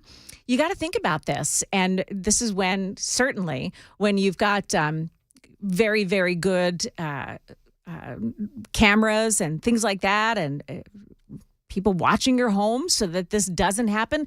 But there was such an uptick in it in 2023 that there was a story done on this in the Wall Street Journal and also on Fox News. And this one person said that they called the police, they called the district attorney's office, they called the police chief, they called the assistant police chief, and the Justice Department and the courts and everybody they could call. And what ended up happening was that the people who are squatting on the property, because they have a ginned up lease deal that they've put on paper and they've signed, because they have that in their hands, they can't immediately be kicked out of their house. Now, of course, at some point they could be. Convicted fraudsters get put behind bars all the time. And actually, one of these people that they talk about in this article is a woman who had actually done this before. She had been discovered to have moved into a house in Texas, and she was convicted of having done exactly the same thing and spent time behind bars in Colorado for ripping off other landlords in 2018. But this is what she does. She just travels from state to state. She squats in someone's house for a little while, finds out that nobody's coming back for a little while, and she stays. Have you ever had anything like that happen to you? Big, weird story, right? 615-737-9986. Have you ever heard of this happening, a squatting incident like this? Sometimes they get kind of dangerous, too. This article said that it comes down to dangerous situations for police officers, because the first thing, of course, that you're going to do is call the police and say, hey, what is going on with my house? Well, in Washington State earlier this year, this article says that police officers estimated there was roughly 39% increase in attacks against police officers in the state because they were dealing with delivering eviction notices. Now, you got to believe that at least some of that comes along with the fact that during the pandemic, people who rented out their homes, they weren't allowed to kick anybody out of the house, right? They weren't allowed to do that. So now comes the time when those restrictions are off and landlords and homeowners can now kick people out of the house and try to get somebody in there to pay rent. And when they go to deliver an eviction notice, the police are swatted down by these people who have been staying inside the house. It's amazing to me that this keeps happening. So this woman that I told you about that had been arrested in Colorado and then once again in Texas, she was arrested, charged with first-degree trespassing and resisting a public officer and assault on a government official. Wow. In a Seattle case, this says, just last month, police removed a couple from a $900,000 home after they forged a lease agreement. And once they were out, the landlord went in and they discovered that they put a stripper pole inside the house, ostensibly for one of the squatters who was an OnlyFans influencer. Oh my goodness. That's one of those deals where you've got to spray down the house before you go ahead and make amends to it. Holy cow. So squatting incidents are on the rise, and real estate is going to be a little tough in 2024. Oh, boy. Oh, boy. Keep it here on Super Talk 99.7. There is so much more ahead here. I want to tell you about the war on consumers and the things that you want to put in those homes that hopefully you're going to be able to keep away from a squatter. All of that is coming up next here on The Matt Murphy Show. I'm Joan Jones sitting in.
People fleeing Israel and Gaza as violence continues to ramp up, Hezbollah becoming an increasingly bigger part of the picture, and crime at a new mall here in Tennessee that can't seem to shake the illegal activity.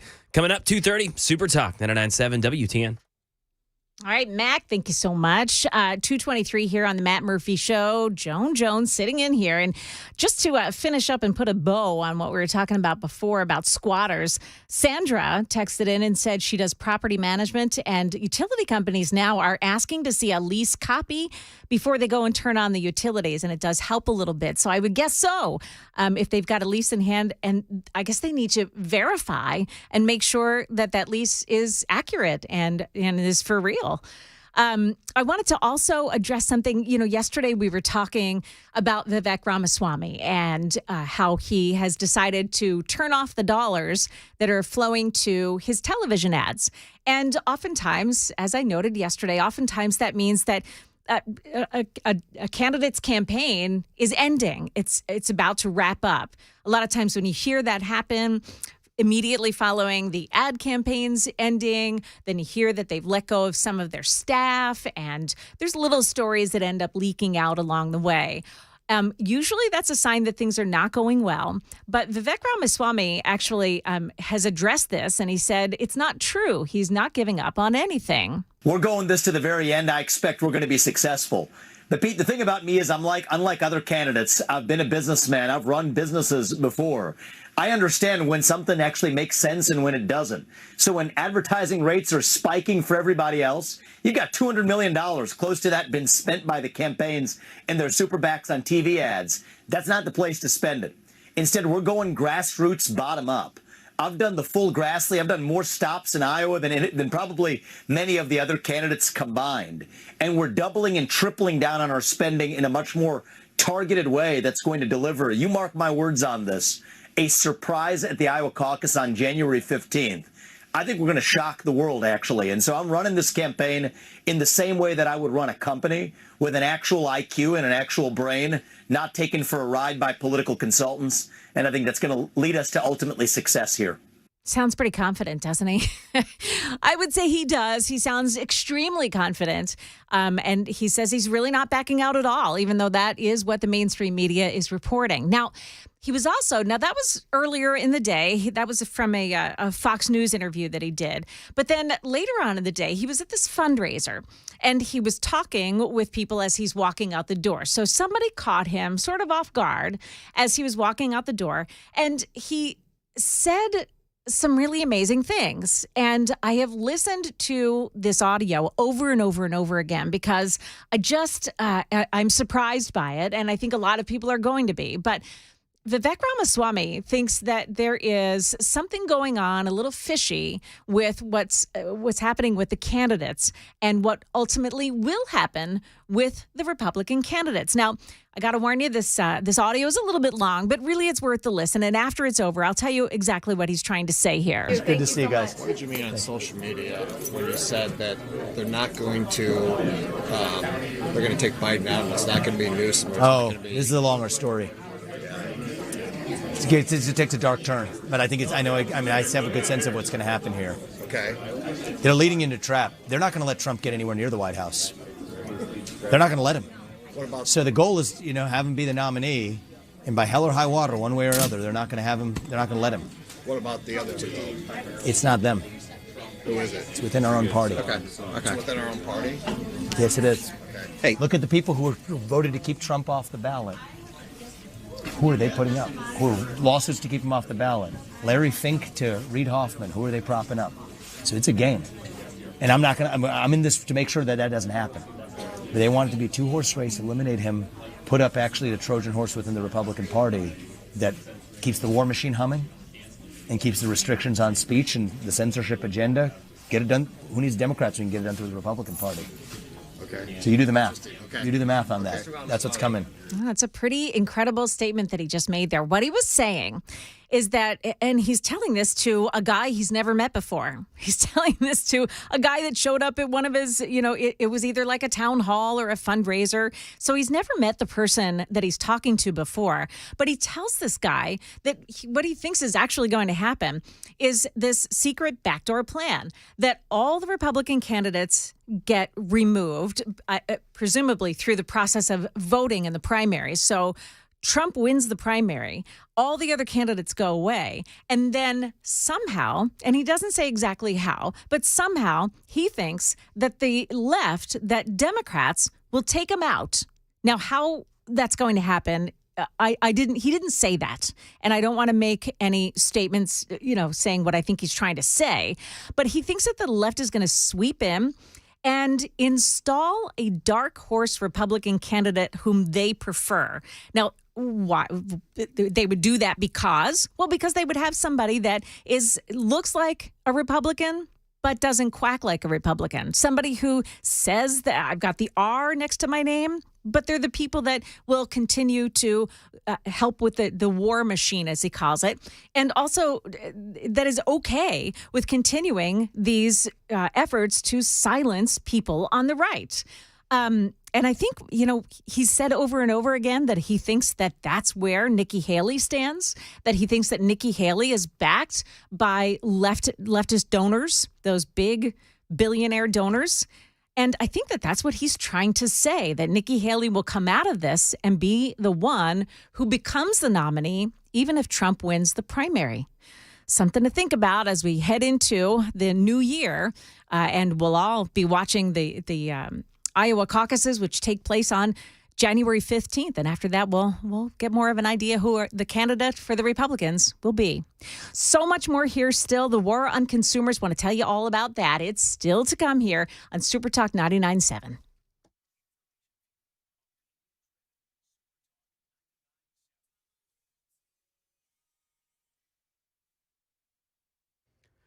2:30, I'm Mac Maury with your top stories. Right now, 43 degrees in Music City. Got an increased chance for rain and snow tonight into tomorrow morning and throughout the day. We'll let you know weather forecast on the way. The Iranian-backed terror group Hezbollah firing off several rounds of rockets and attack drones on northern Israel today. And it's a daily part of what is now called the undeclared war between Israel and Hezbollah, what threatens to escalate into a full-blown second front in the war raging in the Gaza Strip. Israeli leaders have made it clear that if a diplomatic solution cannot be found to Hezbollah's dangerous presence in southern Lebanon, war is an option. Meanwhile, in Gaza, at least 50 Palestinians killed in airstrikes in the center and south. 1.8 million Gazans, or 80% of the enclave, displaced by the war. Some on the move again. Jordan Miller reports. Tens of thousands of Palestinians fleeing central Gaza as the Israeli army expands its war against Hamas. Gazans heading south, but the safety they seek remains elusive. They're finding shelters with no room, little food and water, and the sound of explosions from IDF airstrikes still all around them. No true safe zones exist in this war that has already claimed the lives of over 13,000 women and children. Over 80,000 Israelis have evacuated their homes in the north, and it's unclear when they will return.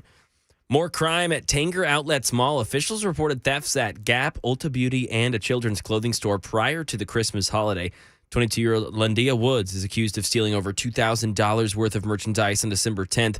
Before stealing more on December 19th, thefts have been an ongoing issue at the outlet mall. It opened in late October. A woman was shot near Tanger on Christmas Eve. Woods remains jailed as of this morning.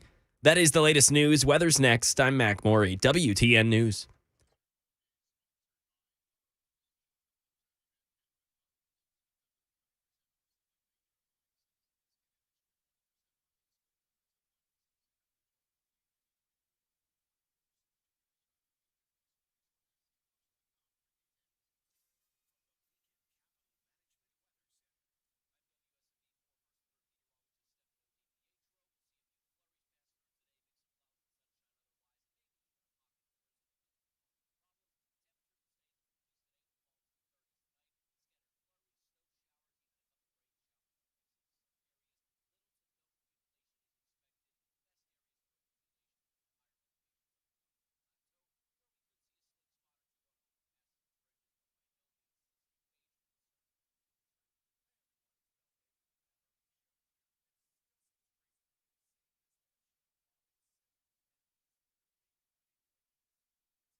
Well, here we are, final half hour of the Matt Murphy Show. Joan Jones here, sitting in for Matt. He's going to be along at 3 o'clock, though, so you won't miss him today.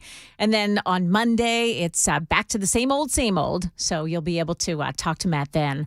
I wanted to see if you, Belle, or maybe Mac, is planning on going to the store this afternoon to get us some tickets, because we need some lottery tickets. Powerball jackpot now $760 million. Like, really? There have been a couple of tickets that were sold, and they were worth, let's see, there was one that was worth $1 million. That one was in California, somebody in Texas, $2 million. But, the jackpot reached $760 million. And by the time they get to it, when the next, and I don't even know when they're drawing it again, but when the next drawing comes, it's going to be higher because people are crawling over each other to get to the convenience store and go buy a ticket. Wow. We'll be looking at that later on today, too. Hey, there is a war on consumers. And I don't know if you've seen this, if you've felt this at all, but there has been a lot of reporting about the way that the Biden administration and the incredible regulations that keep rolling out of this administration, what it's doing to consumers. He came to do a lot of regulations, and he's been pretty successful with it. Bill, have you ever looked inside of your washer while it was going through a cycle to see what's happening inside that washer? No, he has not. He's never seen it. I'm not that interested. You're not. Well, here, I would suggest that maybe you check it out. There is something that's happening. We're getting hit with all these regulations from the Biden administration. And a lot of it is because they say this will help the environment. But as you know, it makes our lives much more difficult. Now, as far as I can tell, this all began in 1987. That was when the Montreal Protocol was signed. It was an international treaty designed to protect the ozone layer. But what it did was it sent Freon into the dustbin of gases that were allowed to be used as a refrigerant. Freon using appliances, though, were the most efficient and they were the most safe appliances around. And then once they removed Freon from the consumer products, everything got a whole lot more expensive and a whole lot less efficient. Well, it's happening once again. There's a couple of articles in the Wall Street Journal. There was another one in Fox News. You've heard, of course, about the war on gas stoves. Everybody's been talking about that one. But for everyone except Vice President Kamala Harris, you watched her at Thanksgiving time posing in front of the stove in their kitchen with the first husband. They were posing in front of their gas stove. In the meantime, they're telling you, hey, you shouldn't have that because it's not good for everybody else. Well, it's like the whole thing with low flow toilets. Yes. It takes you 3 flushes, and that's supposed to be more efficient. They never think about the unintended consequences. Yes, that is so true. And that is exactly what is happening with this new round of regulations. It was announced, the Consumer Product Safety Commission, about a year ago, that it was going to investigate the safety of natural gas stoves. That's how they try to get around it. They don't want you to have the gas stoves anymore, and what they're going to do is say that they're not safe anymore. They said the ban on them was a real possibility. So the Biden administration goes out and they deny the whole thing. This is not really what's in the works. This is not really what we want to do. But then what they did, the Department of Energy turned around and launched another regulatory attack on gas stoves. And it now looks like it's true. You may not be able to get your hands on a gas stove in the very near future. But there's more. And it's on every appliance, to be honest, that's in your house. So as far as dishwashers go, the Biden administration tightened up the water usage standards, kind of like those toilets that Belle was talking about. And of course, the goal here, according to what they're saying to us, is that the goal is to combat the effects of climate change. So what they did, they tightened the regulations up on dishwashers. Now they can only use 5 gallons of water to clean a load of your dishes. But what's actually going on, and when that happens, oftentimes what you've got to do is rinse the dishes before you put them in the dishwasher. So again, you're using more water to get the things clean, even though they say that you'll be able to get it clean. And it also takes 2 hours now to get something clean. So you're using more energy just to get it clean, even though before this, you could get the water hotter. You could make it evaporate quicker if they would just leave alone the standards that were in place before. Well, now things are about to get worse because the Biden administration has a new proposal about your dishwashers. Now they want dishwashers to go from 5 gallons down to 3.2 gallons per load.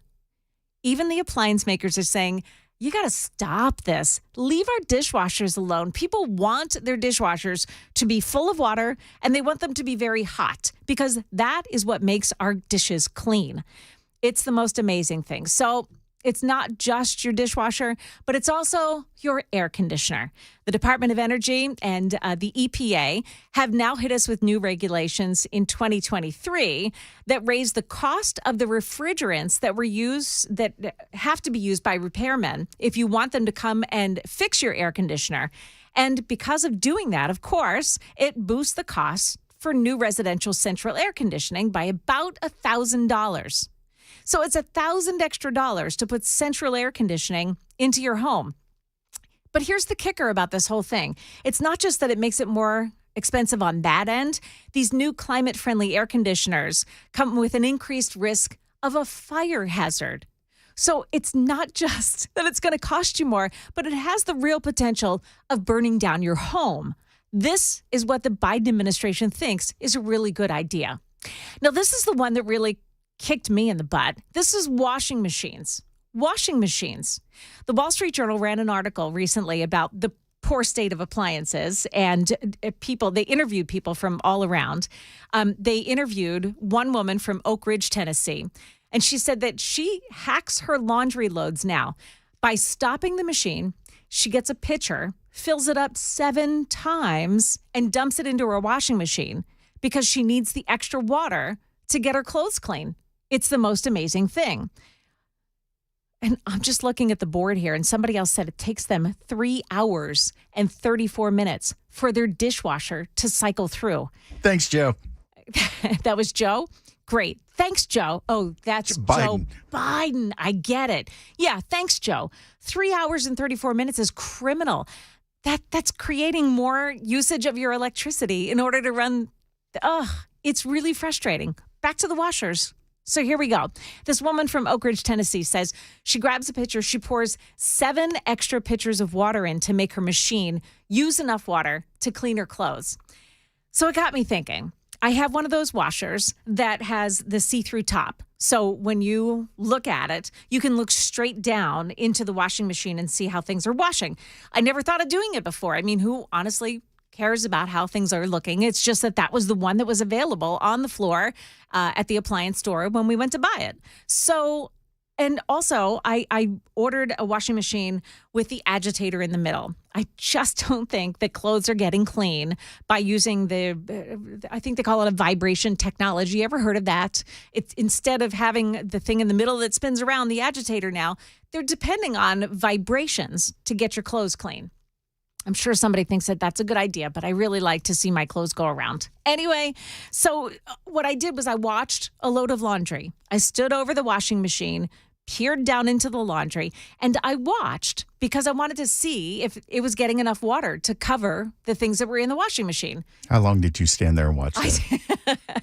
It took me a couple of minutes because you keep thinking that any minute now, everything's going to duck under the water, but it didn't. It's ridiculous. It is ridiculous. So unbelievably, it took for it to get through the first cycle. Then more water comes down for rinsing. That's when everything actually went under the water. So I was watching the clothes going around, spinning around and around, not getting enough water to actually wash them. The article says that there are some people who know how to hack their machines, apparently, and maybe somebody listening today knows this hacking trick, but you can actually hack your machine. There's a screw that you just have to loosen up the screw a little bit, and it lets more water into your machine. 615-737-9986. Tell me if you know this hack or if you have any information about this, because I'd really like to do it. However, if you do hack your machine, you have to be aware that what you're going to do is void the warranty. It kills me, though, that they act like if they inconvenience and cause problems for the consumer, they're not going to find a way around it. Yes. People will find a way around roadblocks that you put in their way. They don't want these hassles. They don't. And they don't want people telling them how to wash their clothes and how to wash their dishes. It's really weird that we never had a problem, too, with mold growing in our machines. But if you've noticed, a lot of people have a lot of things to say about those front load washers. They always seem to smell like mold. And I had one of those back in Annapolis. And that machine, as soon as you open the door, had a horrifying smell. So then what happens? It pops up a new industry. It pops up a new industry of those little, they look like Tide Pods, but they're not Tide. They're something else that washes your machine out for you. So that you can use more water. So you use more water and more electricity to get things clean and to make your washer smell like it could actually accept clothes and not spit them out with a terrible scent of mold. And if you ask anybody on the left, it's like, we have to save the planet. So using more water because you have to wash your clothes twice or your dishes twice, and using more electricity because it's got to run longer is saving the planet. You're dumbasses. It never makes sense. It doesn't make sense when you think about plugging in your car into an electric charger that's getting its charge. Absolutely. From, coal-fired plants. I mean, honestly, did they stop thinking? Did like the process of thinking about it just stop? It just feels good when they talk about electric cars. It's that virtue signaling thing. I've got 2 electric cars. I've got 2 Teslas in my driveway.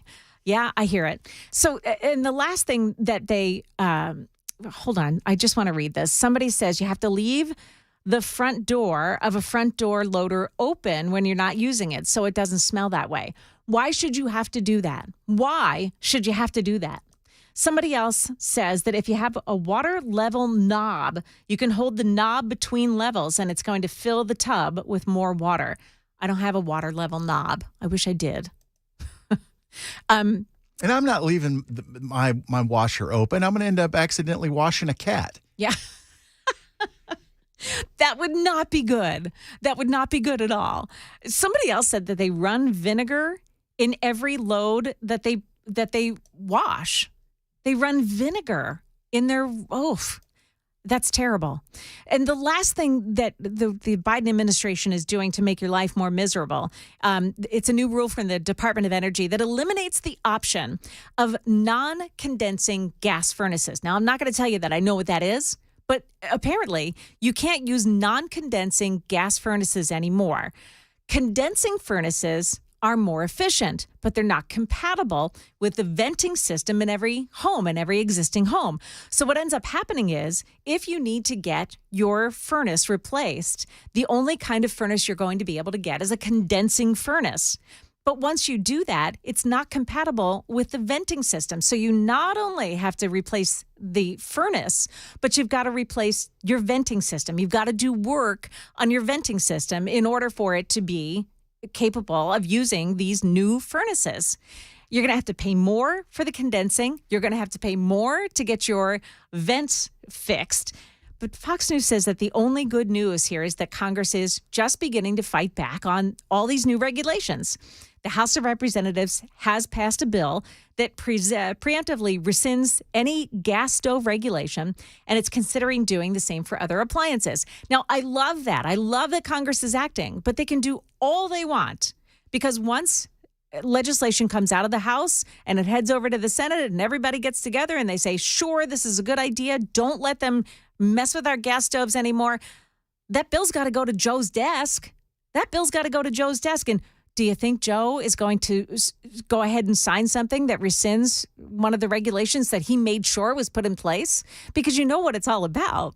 It's all about the fact that somebody's going to be able to say, well, I signed a bill that put Joe Biden out of business and his regulations. And he can't have that. He can't have anyone being able to say that. So as much as Congress wants to help us, it looks like this is the new way for America. We've got to fight back. We've got to do something about this. We just can't let them get away with it. Personally, I would contact my Congress member and tell them I don't want these things anymore. and be very forceful about it. We've got to step up and have a say.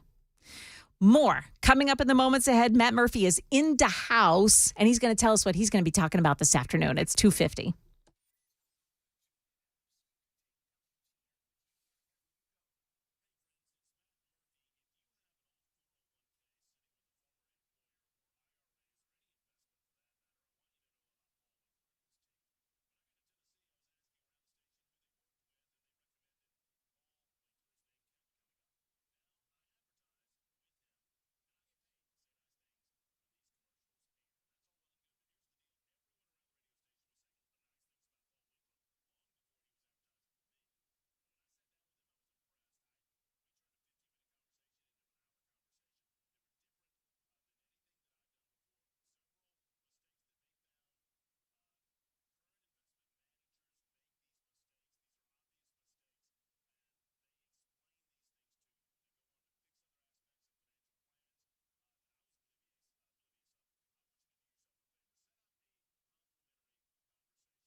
Well, here we go.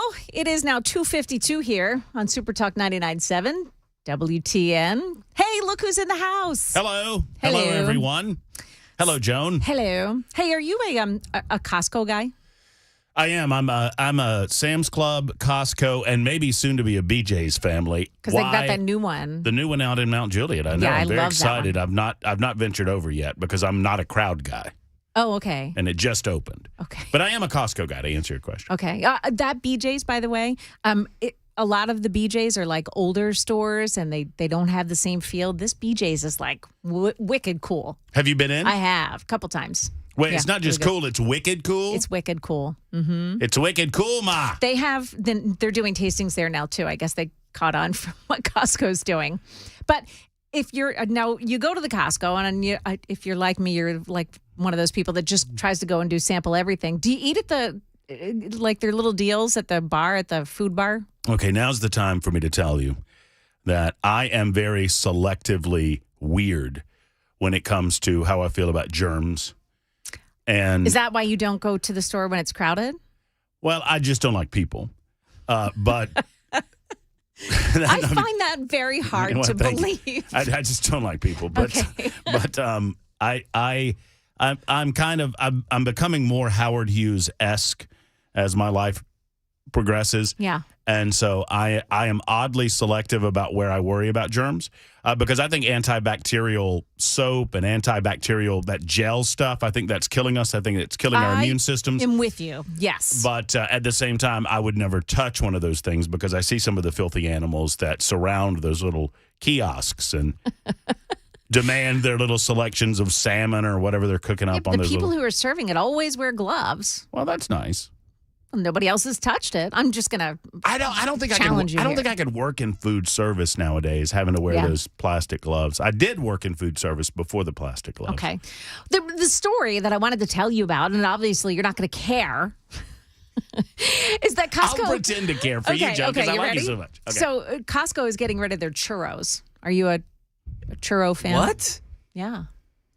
I did this story a while ago, and now you're just paying attention? Apparently, Mac Maury cares. Matt. I very much care. Churros, no. Yes. Thank you for caring. Here's what I care about. Okay. Here's what I do care about. Have you have you read the story about Costco and the hot dogs? Oh, yeah. What about him? What have you seen it, Mac? Yeah. It's such a great story. It's fantastic. It's a fantastic story. The owner of Costco, I think it was Costco, not Sam's Club, right? This is Costco, for sure. The ownership of Costco, they said we're going to have to go up on our hot dogs, and the owner of Costco was like, "You are not. Under no circumstances are you going up on the cost of the hot dog. I don't care what you have to do. It's what we're known for. You're going to keep the cost of the hot dog like at $1.50 or whatever it is." Yeah. And it was like, you figure it out. If we can't provide our customers an all beef, delicious hot dog for that amount of money, then what are we doing here? It's a great story, though. Well, I believe it. To be honest, so I'm going to tell a story on my husband here. He loves having a hot dog wherever you go. Like sometimes the little thing will be set up outside the Home Depot. Oh, sure. When the guys are making hot dogs, he's got to have a hot dog I love there. a good hot dog. Go to the Costco, got to have a hot dog there. Really, it is one of those things that draws, I think, in particular, men into the Costco to just have a hot dog. Sure. It's incredible. Oh, yeah. I would imagine. It's like going into a strip club for the buffet. I don't think it's anything like that, Bell Belle. K, My everybody. goodness. You see what I deal with every single. I mean, Every you get it, right? day. Yeah, I do. By the way, my wife had your back today. Oh, she did? She did. Okay. I thought it was very funny. She comes home, she's running errands, and she said, "When you get to work, will you please tell Belle to stop being so nasty to Joan?" And I was like, "What? What are you talking about?" And she said, "Joan's like, hey, she's cheery, she's there, she's doing a great job. She's like, hey, Belle, how's your holidays going?" And Belle's like, "Grump, grump, grump, grump." He's all grumpy. Before he does the grumpy, there's this long dead air space. So nobody's saying anything. I'm waiting for him to put his headphone. Just open the microphone and talk to me, even if you are going to. And my wife accused him of being grumpier than usual, and I said, no, I don't think that's true. I think the juxtaposition created a dynamic where you noticed it. Oh, normally I he's see. talking to me, and it's two grumpy old men sitting on the front porch. But with you, you're so full of positive energy. Yeah. And so we just noticed it more. So just know that my wife has your back. I think she likes you better than me. Well, that's Probably. good. But most people do. Hey, Joan, you want to see me trigger him? Okay, go ahead.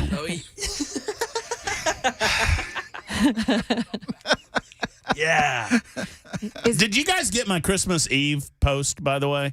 I don't remember. Only those that truly know me got it, because on Christmas Eve, I celebrated, man. I put up Happy Christmas Eve, everybody, because that's where saying something Eve is appropriate, when something happens once a year. But Friday Eve is not something. What's wrong with just calling Friday Eve Thursday? Yeah. It's not well, as you could. fun.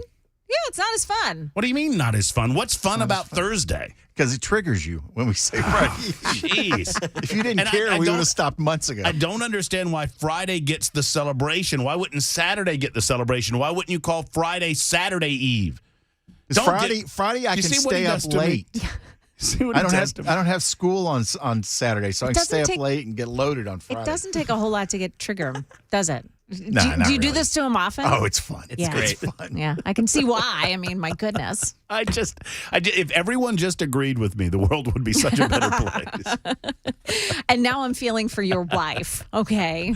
Oh, no. She just holds up her hand and says, no radio. No radio? That's what she says. She says, no, you're not You're not allowed to talk about it? No radio. No, It's what like she Cameron's wife going, don't lawyer me. Well, yeah, I mean, that is her signal to me that I am sounding like I sound on the radio. Oh, I She says, see. no radio. Does she like to go shopping, like in Costco? Oh, gracious alive. No. Yes. Yeah, she does? Oh, yes. Okay. We had to have the credit card talk the other day. I know the credit card talk. That's what that laugh was. I know the credit card talk. Oh boy. It's like, hey, I'm not judging. I mean, it's all everything's all good, but I'm just come look at the statement here and let's talk. Why? It's like, wow, that's a large number. Yes, it is. It's a very large number. Let's go have a hot dog.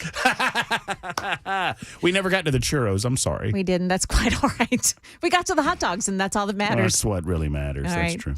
Hey, Matt's coming up. I am. And he's got a lot of fun stuff for you, although we don't know what it is. We're going to debate the Civil War. Perfect. There you go. There you go. It's 3:00 here on Super Talk 99.7.